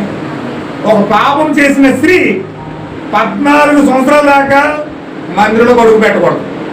ఒక పురుషుని వంశించి ఆ వంశించిన భార్య 14 సంవత్సరాల దాకా మోసగించినందుకు ఆ మందిరంలో అడుగు పెట్టకూడదు. ఒక వేశ్య మందిరంలో అడుగు పెట్టకూడదండి. 14 తరాలు. 14 తరాలు అంటే పిల్లలు తరాలు చూసేస్తుంది ఆమె. అయినా పిల్లలు కూడా మందిరంలో అడుగు పెట్టకూడదు ఆమె చేసిన పాపం పెట్టి. అలాంటి చట్టం పెట్టిన ధర్మశాస్త్రంలో. యేసుక్రీస్తు వచ్చి ఆ యొక్క సీమోని ఇంట్లో కూర్చుంటే భయంకరమైన పాపం చేత పాపాలన్నీ చేసేసిన వేశ్య ఆ పాపపు డబ్బు పట్టుకునే వెళ్ళి అత్తరు కొని, ఆ పాపపు డబ్బుతోనే పట్టుకుని అత్తరు కొని పాదాలన్నీ కడిగేసి ఆ సెంట్ ఆయన మీద పూసేస్తుంది. సెంట్ ఎలా వచ్చింది? సెంట్ ఎలా వచ్చిందండి? ఇది పాపపు డబ్బు. ఇది ఈ పాపపు డబ్బు అంతా పూడ్చి చెంటుకొని ఆ చెంటుతో ప్రభు యొక్క పాదాలు పోస్తున్నామే. పాపమే దగ్గర రాదు, పాపమే దగ్గర నిలబడదు. కానీ పాపము చేత కొనబడిన సెంటర్ కూర్చిపోతుంటే మాట్లాడతలేదు. నేను అలాగే ఉన్నాడు. పైగా అంటాడు, నువ్వు విస్తారమైన పాపాలు చేసావు కాబట్టి, నన్ను విస్తారంగా ప్రేమించావు కాబట్టి నీ విస్తారమైన పాపాలన్నీ ఇదేంటండి? ధర్మశాస్త్రంలో పెట్టిన రూల్ ఏంటి? 14 తరాల దాకా అడుగు పెట్టొద్దని చెప్పింది దేవుడు. ఇక్కడ వచ్చి 14 మందిరం కదా, నిజమైన మందిరం కదా ఇది. సొలొమోను మందిరం కట్టిన దానికంటే, మోషే కట్టిన మందిరం కంటే ఇది అత్యధికమైన మహిమ దిగబడిన మందిరం. ఇది యేసుక్రీస్తు మందిరం అంటే. అందుకే అన్నాడు, ఈ మందిరాన్ని పడగొట్టిన 3 రోజులు వెళ్ళిపోతాను అన్నాడు. 3 రోజులు వెళ్ళిపోతున్నాడు. ఆ మందిరం కోసం మాట్లాడుతుంది ఆయన. ఏ మందిరం కోసం మాట్లాడుతున్నాడు? ప్రభు అని యేసుక్రీస్తు మందిరం కోసం మాట్లాడుతున్నాడు. నేను చచ్చిపోతాను, 3 రోజులు వెళ్ళిపోతానని చెప్తున్నాడు. హల్లెలూయా. అండ్ ఈయన ఎవరో? నిజమైన మందిరం. నిజమైన మందిరంలోకి వేశ్య అడుగు పెట్టొచ్చా? ఆయన చట్టం పెట్టాడు ధర్మశాస్త్రంలో. ఆ ధర్మశాస్త్రం ప్రకారం, చట్ట ప్రకారం ఈ మందిరంలోకి వేశ్య అడుగు పెట్టొచ్చా? పెట్టకూడదు. 14 తరాల వరకు పెట్టకూడదు. కానీ ఈమె వచ్చి పాపపు చేత సంపాదించిన సొమ్మెట్టి అత్తరుకొని పట్టుకొచ్చి ఆయన కాలు మీద పోతుంటే ఏం మాట్లాడతలేదు. నేను క్షమిస్తున్నాను అంటాడు. పైగా ఈ రహస్యం ఎవరికి తెలుస్తుంది? ఈ మర్మం ఎవరికి తెలుస్తుంది? ప్రతిమ చేయొద్దన్న దేవుడు ప్రతిమ చేసి గుళ్ళో పెట్టాడు. క్షమాపణ లేదని చెప్పిన దేవుడు ఇక్కడ క్షమిస్తున్నాడు. అక్కడో న్యాయం, ఇక్కడో న్యాయమా? అక్కడో చట్టం, ఇక్కడో చట్టమా? ఎవరు వింటున్నారా? ప్రపంచం మాట్లాడుకుంటుంది. హిందువులందరూ కూడా చాలా కొంతమంది బైబుల్ చదివేసి లోతు భార్య ఉపశమం అయిపోతే లోతు కూతురు తీసుకెళ్ళి పాడు చేసేసి గర్భవతులు చేసేసాడు, ఇది నిజమైన బైబిలా, వ్యభిచార గ్రంథమా అని చెప్పి నిలదెత్తున్నారు. ఇదే కూతురుని తండ్రి పాడు చేయడం ఏంటి? అది ఎందుకు రాశాడు నీకు తెలుసా? ఆ మర్మం ఎందుకు అక్కడ పెట్టాడు నీకు తెలుసా? యోధ కొడుకులు చచ్చిపోతే 3వ కొడుకు పెళ్లి చేయడం మానేసి, ధర్మశాస్త్ర చట్టం ఏంటంటే అన్నయ్య చచ్చిపోవడానికి భార్య తమ్ముడు చేసుకోవాలి, తమ్ముడు ద్వారా సంతానం తీసుకురావాలి. ఒకవేళ ఆడి చచ్చిపోతే 3వ వాడు మళ్ళీ చేసుకోవాలి. అన్నయ్య ఆ స్త్రీని పెళ్లి చేసుకుని ఆవిడ సంతానం తీసుకురావాలి. ఈ యోధ తెలుగు ఏం చేశాడంటే 2 కొడుకులు చచ్చిపోరని చెప్పి 3వ కూడా చచ్చిపోతాడని భయపడిపోయి ఈ తామర కోణం జాగ్రత్తగా ఇంటికి పంపించాడు. వాళ్ళ అమ్మని ఇంటికి పంపించాడు. ఈమెం చేసిందంటే యోధ వచ్చే దారి కనుక్కుని జాగ్రత్తగా వేశ్యగా మారిపోయి ఆ వైందవ్య వస్త్రాలు వేసుకుని వేశ్యగా మారి ఈ యోధాతో పోయింది. మాంగారితో కోడలు వెళ్ళిపోయింది. బైబిల్ గ్రంథంలో ఎందుకు రాసిపెట్టాడు దాన్ని? వింటున్నారా? బైబిల్ గ్రంథంలో మాంగారు కోడలు పాడు చేయొచ్చా, కోడలు మాంగారితో వెళ్ళొచ్చా, ఎందుకు రాసిపెట్టాడు? ఈ మర్మం ఎవరికి తెలుస్తుంది? దేవుడు పని కట్టుకుని దేవుడే నేను చెడ్డోనని బైబిల్ గ్రంథం ద్వారా చూపించుకుంటున్నాడా? ఇది నా గ్రంథం వ్యభిచార గ్రంథం అని దేవుడే దీంట్లో రాయించి ఇది మళ్ళా బైబిల్లో రాయపెట్టాడు. ఈ గ్రంథంలో ప్రతి వచనం అంట పరిశుద్ధాత్మ చేత ప్రేరేపించబడి రాశారంట. ఎవరండి? పరిశుద్ధాత్మ చేత ప్రేరేపించబడిన లోతు తండ్రి వెళ్ళి కుమార్తెను ఎలా పాటు చేసేసాడు రాసేసాడు ఇక్కడ. మాంగారు వెళ్ళి కోడలను ఎలా పాటు చేసేసాడు రాసేసాడు ఇక్కడ. దేని కొరకు ఇక్కడ రాయించాడు, దేని కొరకు గ్రంథం రాయబడింది. ఏమో వింటున్నారా? ఏమి హల్లెలూయా. లోపలికి వెళ్ళాలి తప్పదు. ఇప్పుడు దావీదు ఉన్నాడు, చెప్పుకున్నాం మనం లాస్ట్ వీక్ చెప్పుకున్నాం.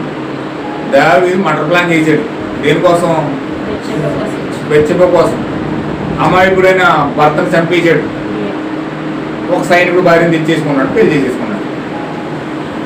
రాజు అధికారం ఉంటే సరిపోతుందా? రాజు అని అహంకారం ఉంటే సరిపోతుందా? వెళ్ళి ఒక అమాయకుడిని చంపేసి అమాయకుడు భార్యను తెచ్చుకుని భార్యను చేసేసుకున్నాడంటే అంటే రాజు అంటే ఎవరితోనైనా పోవచ్చా? ఒక అధికారం ఉంటే ఏదైనా చేసేవచ్చా? మరి ఎందుకు రాశాడు దేవుడు బైబిల్లో?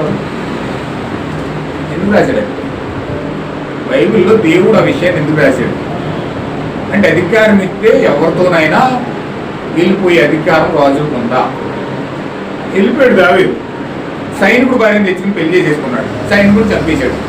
మర్డర్ ప్లాన్ చేసి మళ్ళీ చేతికి మట్టి అట్టుకోకుండా చేసేసాడు. అంత తెలుగుగా చేశాడు మర్డర్ ప్లాన్.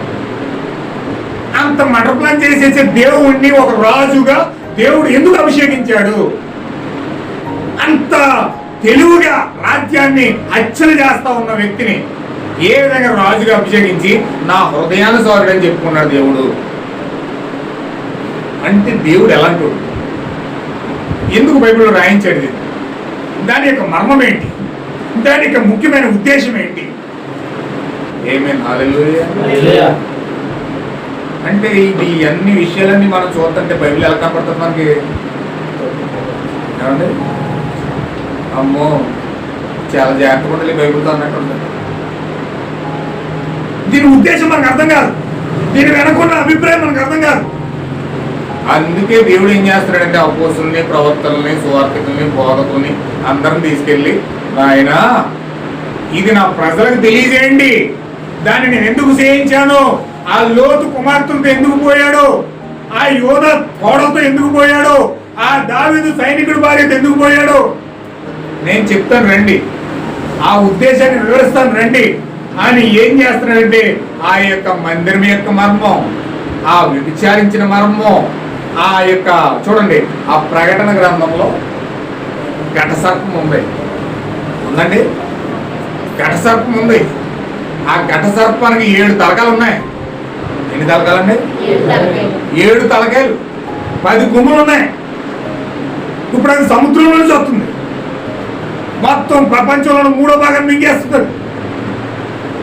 ఎవరో ఘటసర్పం ప్రపంచానికి అర్థం కావట్లేదు. ఘటసర్పం ఏంటో ప్రపంచానికి అర్థం కావట్లేదు. 12వ అధ్యాయంలో సూర్యుని ధరించిన స్త్రీ ఉంది, చంద్రుడు పాదాల కిందకు ఉంది, 12 నక్షత్రాలు ఉన్నాయి తల మీద. ఆమె గర్భవతి, ఆమె ప్రెగ్నెంట్ అవి నెలలు నిండిపోయి డెలివరీ అవ్వడానికి సిద్ధంగా ఉంది.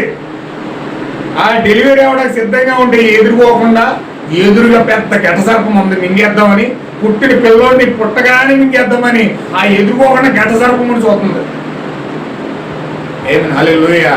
ఇప్పుడు ఆ ఘటసర్పం ఎప్పుడైతే ఆ స్త్రీ డెలివరీ అయిందో, ఆ డెలివరీ అవ్వగానే ఘటసర్పం అలా మింగేద్దాం మీదకి వచ్చేసరికి ఆ బాలుడు అమాంతంగా మధ్యాకాశంకి ఎత్తపడు.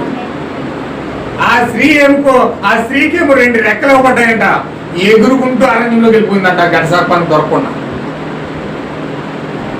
హల్లెలూయా. ఎవరికి అర్థమవుతుందండి? స్త్రీ ఏమో 2 రెక్కలతో ఎగిరిపోయింది అరణ్యంలో, బాలుడే మధ్యాకాశంలో ఎగిరిపోయాడు, దొరకలేదు ఘటసర్పానికి.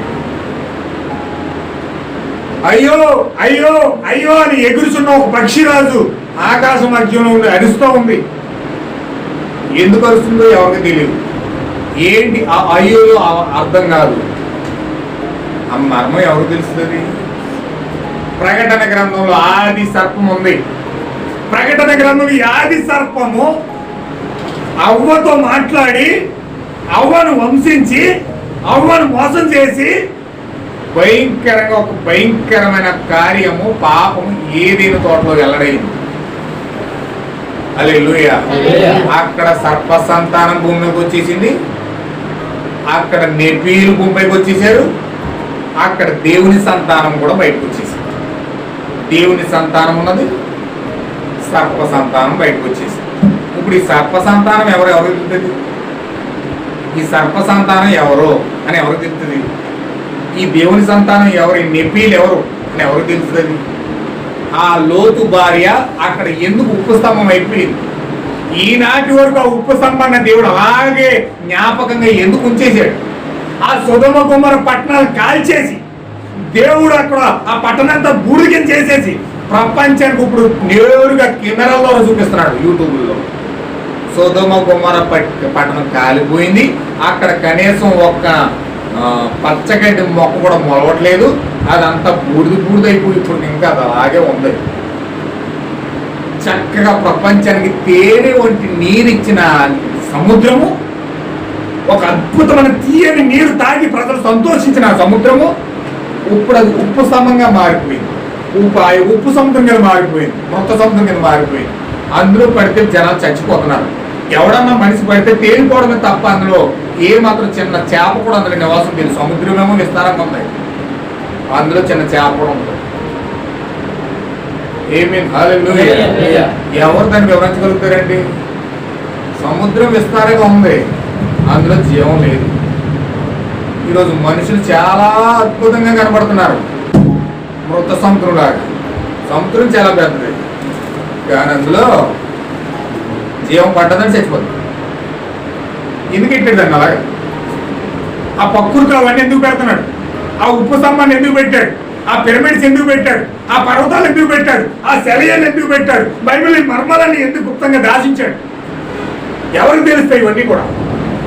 ఇవన్నీ కూడా ఎవరికి తెలుస్తాయండి? ఈ అహస్వరాశి ఏం చేస్తున్నాడంటే ఈ యొక్క పీఠాధిపతులకి, మఠాధిపతులకి, సహస్రాధిపతులకి ఈ యొక్క రాజు ఏం చేస్తున్నాడంటే ద్రాక్షారసం ఇచ్చి చక్కగా ఈ మర్మాలన్నీ కూడా తెలియజేస్తున్నాడు.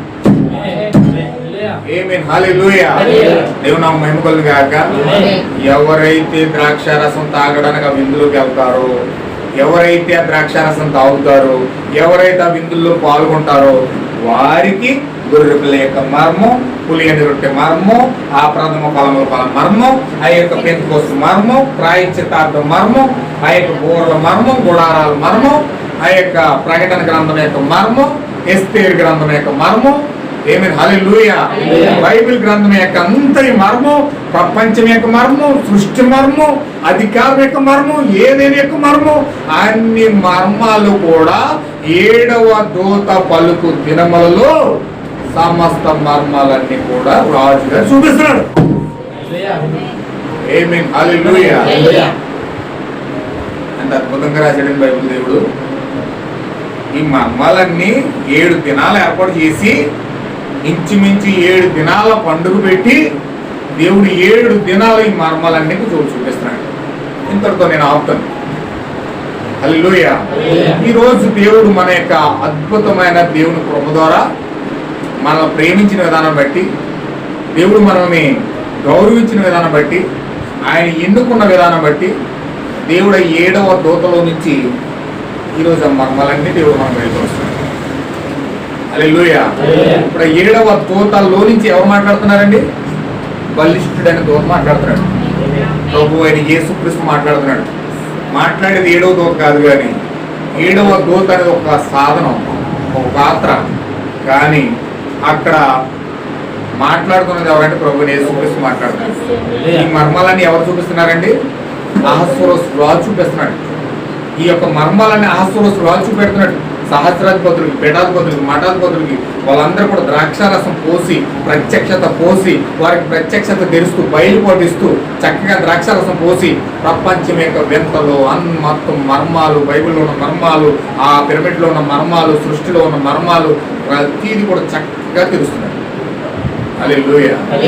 ఎవరైతే ఈ యొక్క మర్మాలన్నిటినీ కూర్చి తెలుసుకొని తింటారో, ఒక 7వ దూతలో నుంచి ఆ యొక్క మర్మాలని తెలుసుకొని ఆ 7వ దూత ఇచ్చిన గ్రంథాన్ని తినడానికి ఇష్టపడతారో, ఇప్పుడు వాళ్ళు ఏం చేస్తారో తెలుసండి? ఒక్కసారి లేఖనం చదివి నేను ముగించేస్తాను. ప్రకటన గ్రంథం 10వ అధ్యాయము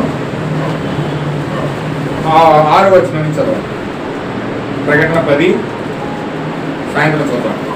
పరలోకమును అందులో ఉన్న వాటిని, భూమిని అందులో ఉన్న వాటిని, సముద్రమును అందులో ఉన్న వాటిని, సృష్టిని యుగయుగములు జీవించుచున్న వాని తోడు ఒట్టు పెట్టుకొని ఇక ఆలస్యము ఉండదు గాని 7వ దూత పలుకు దినమాల అతడు పూరబోదబోచుండగా దేవుడు తన దాసులకు ప్రవక్తలకు తెలిపిన సువార్త ప్రకారము దేవుని మర్మము సమాప్తమగినని చెప్పాను. ఆమేన్. హల్లెలూయా. దేవుని మర్మం ఏం చేస్తున్నారండి? దాసులకు ప్రవక్తలకు చెప్పిన మర్మాలన్నీ ఏం చేస్తున్నాయి? సమాప్తమవుతున్నాయి.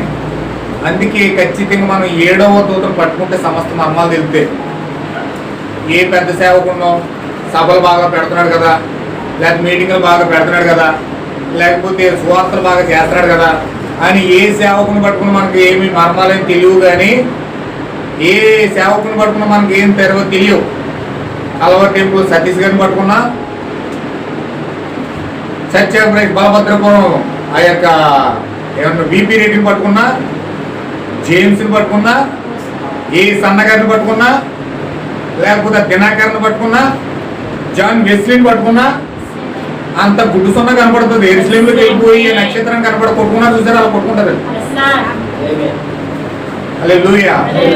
ఆ పాటలు అయితే అమ్మో అద్భుతం, ఆర్కెస్ట్రా అయితే అద్భుతం, జనాల అద్భుతం, అన్ని అద్భుతాలే. నక్షత్రం గుడ్డు సున్నా. అక్కడ దారి చూపే మార్గం లేదు, దారి చూపే మార్గం లేదు. నక్షత్రం లేదు అక్కడ, 7వ దూత లేదు అక్కడ. నక్షత్రం లేనప్పుడు అక్కడ ఏం కనబడతాయి? దేవుడేమో 7వ దూత ద్వారా మర్మాలు ఇస్తున్నాడు ఇక్కడ. వీళ్ళేమో మా జామెస్ట్రీయో నెట్టిపోతున్నాడు, మా ఏ సంఘం పరిగెట్టేస్తున్నాడు. హల్లెలూయా. అక్కడ 7వ దూత లేనప్పుడు నీకు ఏం మార్గం తెలపడబోతుంది? నీ బొద్దుకే మార్గం పోతుంది నీకు. హల్లెలూయా. పాటలు పాడాడంటే పరలోకం దిగొచ్చేది. ఎక్కడ దిగొచ్చేది? పరలోకం దిగొచ్చింది 7వ దూత దగ్గర దిగొచ్చింది ఇక్కడ. హల్లెలూయా. అక్కడ పరలోకం దిగొచ్చేట్లేదు, పరలోకం కదా అది వచ్చేది, వేరే రాజ్యం వస్తుంది. కానీ ఇక్కడ దిగొచ్చింది, ఎక్కడ దిగొస్తుంది? పరలోక రాజ్యం 7వ దూతలో దిగొస్తుంది. నువ్వు 7వ దూత దగ్గరికి వెళ్ళినప్పుడే మనం తెలుసుకుంటాం. ఎందుకంటే దేవుడు అధికారం ఇచ్చింది ఎవరికంటే మర్మములు బయలుపరచు ఆ యొక్క శక్తి దేవుడు ఎవరికి ఇచ్చాడంటే 7వ దూతకి ఇచ్చాడు. 7వ దూత పలుకు దినములలో అతడు బోర ఓదబోచుండగా దేవుడు తన దాసులకు ప్రవక్తలకు తెలిపిన సువార్త యొక్క మర్మం అంతా కూడా సమాప్తం అవుతుంది. సువార్త మర్మం తెలియాలంటే 7వ దూత దగ్గరికి వెళ్ళాలి. నువ్వు ఏ దూత దగ్గరికి వెళ్ళినా గుడ్డు సున్నా కనపడుతుంది అక్కడ. హల్లెలూయా. ఇక మా జీడియం అండి, మా చర్చి తప్ప మేము ఎక్కడికి వెళ్ళాం అంటావేమో. నువ్వు వెళ్ళకపోతే ఇంకా మంచిది. నీకంతా కనపడేదంతా గుడ్డు సున్నా. ఖర్చులు, ఏ రోజు రాజు కోపం, అసూయ, ద్వేషాలు అయ్యే కనపడతాయి. బయటకు వస్తే చెప్తే నీకు నక్షత్రం ఉందని. హల్లెలూయా. 7వ దూత అన్న సంగతి బయటకు వస్తే తెలుస్తుంది. ఎక్కడో కూర్చుని గదిలో కూర్చుని సూర్యుడు లేడు లేడంటే చెట్టు అవుతుందండి. సూర్యుడు ఉంటాడు, సూర్యుడు కనపడాలని బయటికి రావాలి. హల్లెలూయా. అయ్యో నాకు దేవుడు కనపడతలేదు, నీ దేవుడు కనపడతలేదు. దేవుడు ఎక్కడ కనపడుతుంది నీకు? నీ యొక్క సిద్ధాంతాలని బయటికి రావాలి, నీ యొక్క ఆలోచనలు బయటికి రావాలి, నీ పాపంలోని బయటికి రావాలి, నీ యొక్క కార్యాలని బయటకు వచ్చినప్పుడే దేవుడు కనపడతాడు. అన్ని లోపలికి దేవుడు చూసేద్దామంటే కనపడ్డు. హల్లెలూయా. ఇప్పుడు 7వ దూత మర్మాన్ని బయలుపరుస్తుంది.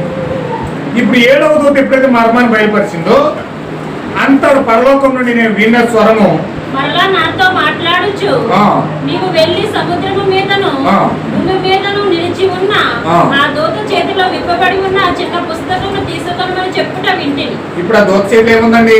చిన్న పుస్తకం. బలిష్ఠుడైన దూత వస్తా ఏం తెచ్చింది? చిన్న పుస్తకం పట్టుకు వచ్చింది. ఏంటో చిన్న పుస్తకం. చిన్న పుస్తకం అని బైబిల్ రాయబడింది. మనకైతే చాలా పెద్ద పుస్తకం అది. హల్లెలూయా.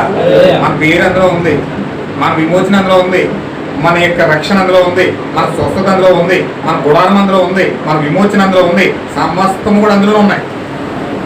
హల్లెలూయా. నువ్వు పొందుకునే స్వస్థత, నువ్వు పొందుకునే విమోచన, నువ్వు పొందుకునే విడుదల, నువ్వు పొందుకునే తీయుపని, నువ్వు పొందుకునే గుడారం అన్ని కూడా అందులో ఉన్నాయి.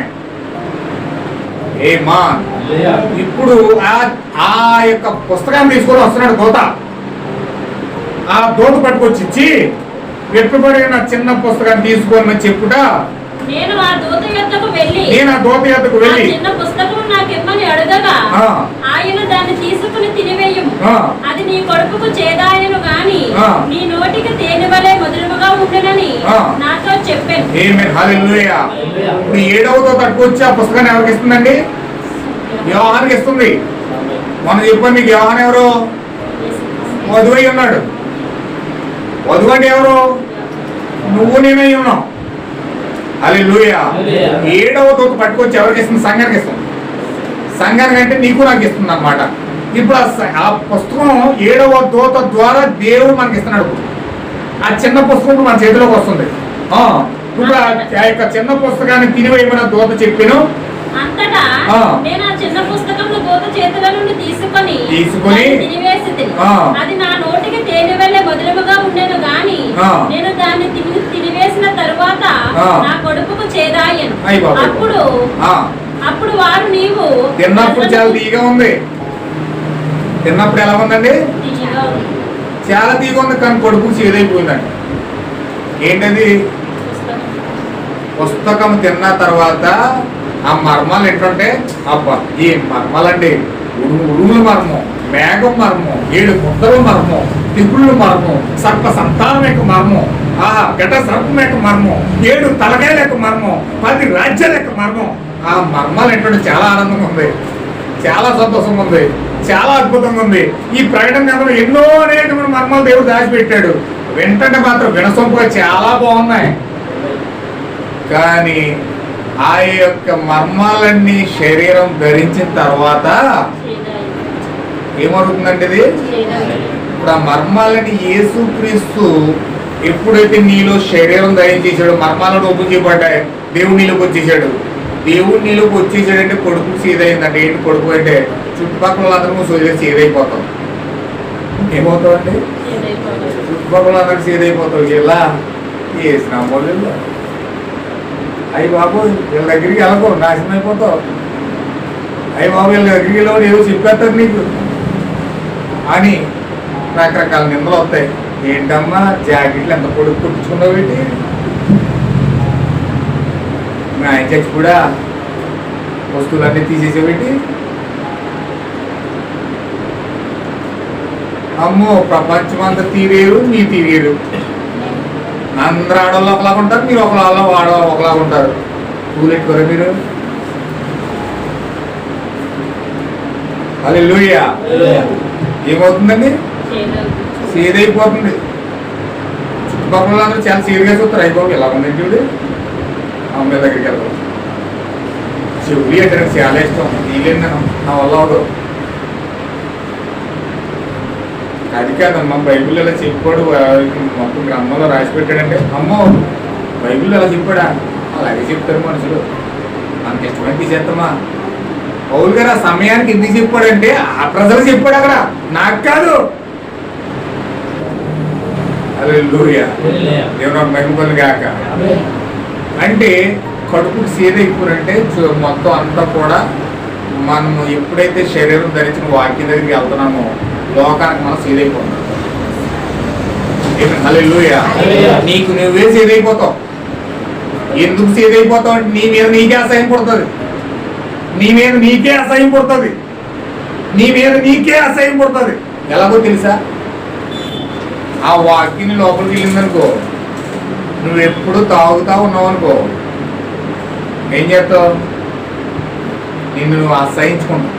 చిచ్చి వెళ్ళకపోతే ఇంతకాలం బ్రతికి నేనేం సాధించాను? తాగి నేనేం సాధించాను? చిచ్చి తాగుడు తాగి నేను అందరిలో అవమానపరచబడ్డాను, అందరిలో నాశనం అయ్యాను, నా బతుకు నాశనం చేసుకున్నాను కానీ తప్ప నాకు ఎందుకు ఉపయోగపడింది? చిచ్చి ఇలాంటి తాగుడు తాగకూడదు ఇక అని ఏం చేస్తాను? తాగుడిని అసహించుకుంటా. చేదైందా? తాగుడు చేదైందా?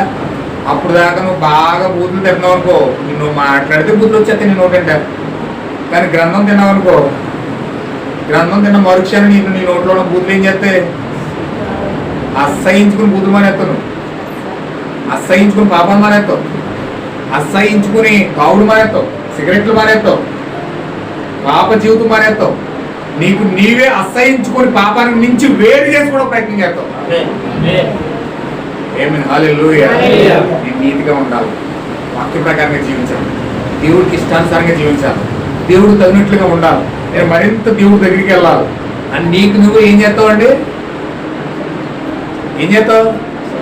పాపం అసహించుకుని దూరం అవుతూ ఉంటావు.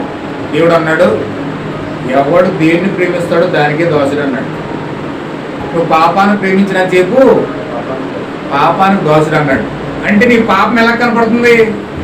తీయగా కనపడుతుంది, సీద అవ్వలేదు. నువ్వు గ్రంథం తిన్నావనుకో పాపం సీదవుతుంది. నాలో మార్పు జరగట్లేదండి, ఎంతో కాలం నుంచి నేను ఇక్కడ లాగే ఉంటున్నాను, చర్చికి వెళ్తున్నాను కానీ నాలో ఏ మార్పు లేదండి. ఎస్ లేదు. అయితే గ్రంథం తిని ఒక్కసారి గ్రంథం తిని చూడు, నీ మార్పు ఏంటో నువ్వు చూద్దాం. హల్లెలూయా. ఇప్పుడు ఆ పరలోకం నుంచి వచ్చిన గ్రంథం దేవుడు 7వ దూత ద్వారా దేవుడి గ్రంథాన్ని పట్టుకొచ్చి మన చేతిలో పెట్టాడండి. హల్లెలూయా. నీ స్థితి మారాలా? గ్రంథం చదువు ఒకసారి తిను. నీ జీవితం మారాలా? గ్రంథం తించుడు. నీ కుటుంబం మారాలా? గ్రంథం తించుడు. హల్లెలూయా. నీ యొక్క పిల్లలు మారాలా? నీకు ఆరోగ్యం కావాలా? నీకు స్వస్థత కావాలా? నీకు విడుదల కావాలా? నీకు విమోచన కావాలా? గ్రంథం చదువు. హల్లెలూయా. నువ్వు తిన్నావా? నువ్వు చేదైనంత వేరు తీసేసుకుని నువ్వు ఎలా మారిపోతావు తెలుసా? పరిశుద్ధమైన వ్యక్తిగా మారుతావు. హల్లెలూయా. దేవుని నాకు మహిమ కలుగును గాక. ఈ మధ్యాహ్న కాల సమయంలో దేవుని పిల్లారా, మీకు నేను చాలా చేతులు జోడించి మరి నీకు చెప్పే విన్నతి ఏంటంటే, బ్రతుకు మారాలంటే గ్రంథం చదవాలి. హల్లెలూయా. చేదుగా నీకు నువ్వు మారిపోవాలంటే, ఆ యొక్క చేదత్వానంతా నువ్వు విడిచిపెట్టాలంటే, నిన్ను నువ్వు వేరు చేసుకోవాలంటే గ్రంథంతో సహవాసం చేయాలి. హల్లెలూయా. అహస్వరోసు ఇచ్చిన రాజు ఇచ్చిన విందులను పాల్గొని ఆ ద్రాక్షారసాన్ని కనుక నువ్వు తాగితే అప్పుడు నీవు ఆ రాజు సన్నిధిలో రాజుతో ఐక్యమవుతావు. ఒకవేళ ద్రాక్షారసం తాగకుండా ఆ విందులో పాల్గొకుండా నీవు గనక వేరుగా ఉండడానికి ప్రయత్నం చేస్తే నీ బ్రతుకు ఎలా ఉంటుందో సాయంత్రం చూద్దాం. హల్లెలూయా. దేవుని మహిమ కలుగును గాక. సరే మీరు ఆలోచించండి, గ్రంథంతో ఎప్పుడు వేరుగా ఉండకూడదు. ఆ బలిష్ఠుడైన దూత దిగి వచ్చి 7వ దూత ద్వారా నీకు ఒక గ్రంథాన్ని ఇస్తా ఉన్నాడు, నీకు ఒక చిన్న పుస్తకాన్ని ఇస్తా ఉన్నాడు. ఎప్పుడైతే చిన్న పుస్తకాన్ని నువ్వు తినడానికి ప్రారంభిస్తున్నావో, చదవడానికి ప్రారంభిస్తున్నావో, దాంతో సహవాసం చేయడానికి ప్రారంభిస్తున్నావో, అప్పుడు నీవు పాపం నుండి వేరై పరిశుద్ధాత్మకు ఐక్యమవుతావు. హల్లెలూయా. పరిశుద్ధాత్మ నిన్ను కమ్ముకోవాలంటే పాపం నీ నుంచి వేరవ్వాలి. పాపం నుంచి నీ నుండి వేరవ్వకుండా పరిశుద్ధాత్మ నిన్ను కమ్ముకోరు. దేవుని నాకు మహిమ కలుగును గాక. అందుకే నా ప్రియమైన సహోదరులారా, ఆ యోహాను గ్రంథం తిన్నాడు. ఆ గ్రంథం తిన్న మరుక్షణం ఏం చేశాడు తెలుసా? చదవండి, చివరి వచనం చదవండి. అది ఆ చివరి వచనం చదవండి. అంతటా అప్పుడు వారు నీవు ప్రజలను గురించి జనములను గురించి ఆయా భాషలు మాట్లాడే వారి గురించి 10 వచనం చదవండి. అంతటా నేను ఆ చిన్న పుస్తకమును దూత చేతిలో నుండి తీసుకొని దాన్ని తినివేసి అది నా నోటికి తేనె వలె మధురంగా ఉండేది గాని నేను దాన్ని తినివేసిన తర్వాత నా కొడుకుకు చేదాయను. అప్పుడు ఇప్పుడు చేదైపోయిన తర్వాత ఏం జరిగిందో చూడండి. అప్పుడు నీవు ప్రజల గురించి జనముల గురించి ఆయా భాషలు మాట్లాడే వారి గురించి అనేక మంది రాజుల గురించి మరలా ప్రవచింప సత్యమని నాతో చెప్పింది. ఇప్పుడు ఏం చేస్తావు తెలుసా? నువ్వు ఒక ప్రవచనకర్త అయిపోతావు. గ్రంథం తిన్న మరుక్షణమే నువ్వు ఒక ప్రవచనకర్త అయిపోతావు. దేవుని యొక్క మాట నీలో నుంచి వస్తుంది. ఇప్పుడు రాజుల కోసం, ప్రజల కోసం, దేశాల కోసం, రాజ్యాల కోసం నువ్వేం చేస్తావు తెలుసా? అనేక మంది ప్రజల కోసం నువ్వేం చేస్తావు తెలుసా? ప్రవచించడం మొదలెడతావు. ఏంటా ప్రవచనం? వాగ్దానాలు వస్తాయి నీ నోట్లో నుంచి, ప్రవచనాలు వస్తాయి నీ నోట్లో నుంచి, తీయని మాధుర్యమనే దేవుని యొక్క స్వరం వస్తుంది నీ నోట్లో నుంచి. ఏమైనా హల్లెలూయా. ఎంత అద్భుతంగా మా చేస్తాడు చూడండి దేవుడు.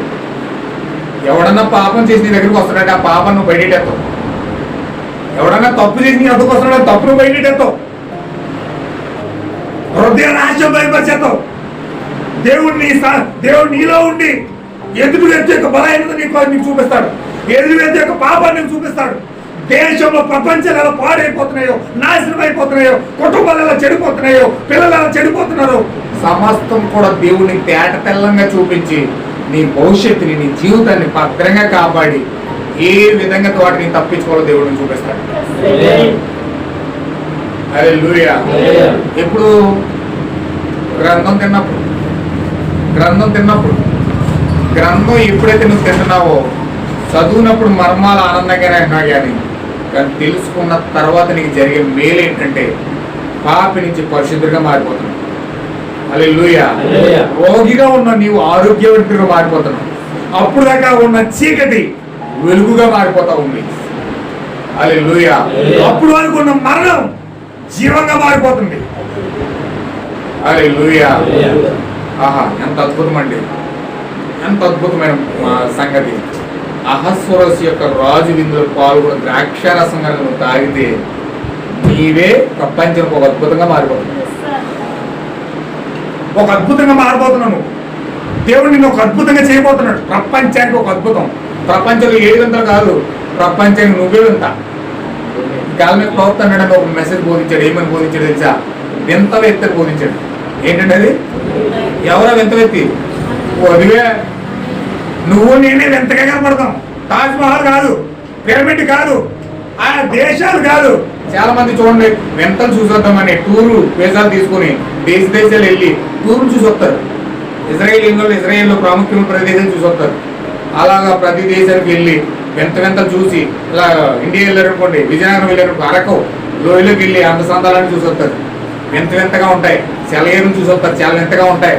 ఆ అద్భుతాల ఆ పర్వతాలు అయ్యి అన్ని వింతగా ఉంటాయి. కానీ ప్రపంచానికి గొప్ప వింత ఎవరు తెలుసా?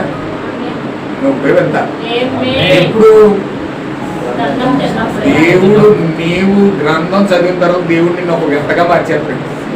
ఆహా, ఎంత మాధుర్యంగా ఉన్నాడు ఇతను, ఎంత అద్భుతంగా ఉన్నాడు ఇతను, ఈ జీవితం ఎంత మాధుర్యంగా ఉంది ఇతను, ఎంత ప్రేమగా ఉన్నాడు ఇతను, ఎంత ఆప్యాయంగా ఉన్నాడు ఇతను, ఇతని కుటుంబం ఎంత బాగా కట్టుకుంటున్నాడు ఇతను, ఎంత చక్కగా జీవిస్తున్నాడు ఇతను. ఆహా, ఇతనిలాగా నేను కూడా బ్రతికితే బాగుండేది, ఇతను నమ్మిన వాక్యం నేను కూడా నమ్మితే బాగుండేది, ఇతను పొందిన బాప్తిజం నేను కూడా పొందితే బాగుంటది, ఇతను జీవించిన జీవితం నేను కూడా జీవిస్తే బాగుంటది అని చెప్పి ఆశ కలిగి సంఘానికి అనేక మంది వస్తారు. నీ జీవితం చూసి రాయబడిన పత్రికలు కాదు, జీవించే పత్రికను చూసి అనేక మంది నీ వెళ్ళే చర్చకు వస్తారు. ఆమేన్. హల్లెలూయా. ఎంత అద్భుతంగా మార్చేసాడు దేవుడు. అదనమాట. అలాంటి అద్భుతంగా దేవుడు నిన్ను చెయ్యాలంటే అహస్వరోసు యొక్క రాజు చేసిన విందులో పాల్గొని ఆ ద్రాక్షారసం తాగితే, ఆ ద్రాక్షారసం ఏదో కాదు, ఇదిగో ఈ గ్రంథమే. ఆ గ్రంథం నువ్వు ఎప్పుడైతే తాగుతావో, తింటావో, వింటావో, చదువుతావో, అప్పుడు దేవుడు ఈ గ్రంథంలో రాయబడిన పేరు నువ్వు చూసుకుని చక్కగా మారు మనసు పొందుకొని జీవాన్ని పొందుకొని మాధుర్యమైన స్వరముతో యేసుక్రీస్తు యొక్క జీవముగా నువ్వు మారిపోతావు. హల్లెలూయా. అలాంటి స్థితిలోనికి నిన్ను నన్ను దేవుడు నడిపించాలని చాలా ఆవేదనతో ప్రార్థన చేద్దాం. దేవుడు అలాంటి స్థితిలోకి మనం నడిపించాలని కోరుకుందాం.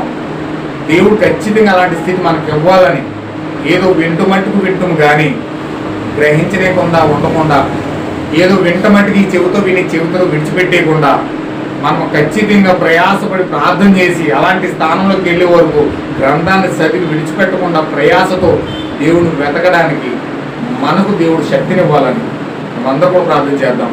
దేవుడు మిమ్మల్ని దీవించును గాక. ఆమేన్. ప్రార్థన చేద్దాం ఒకసారి.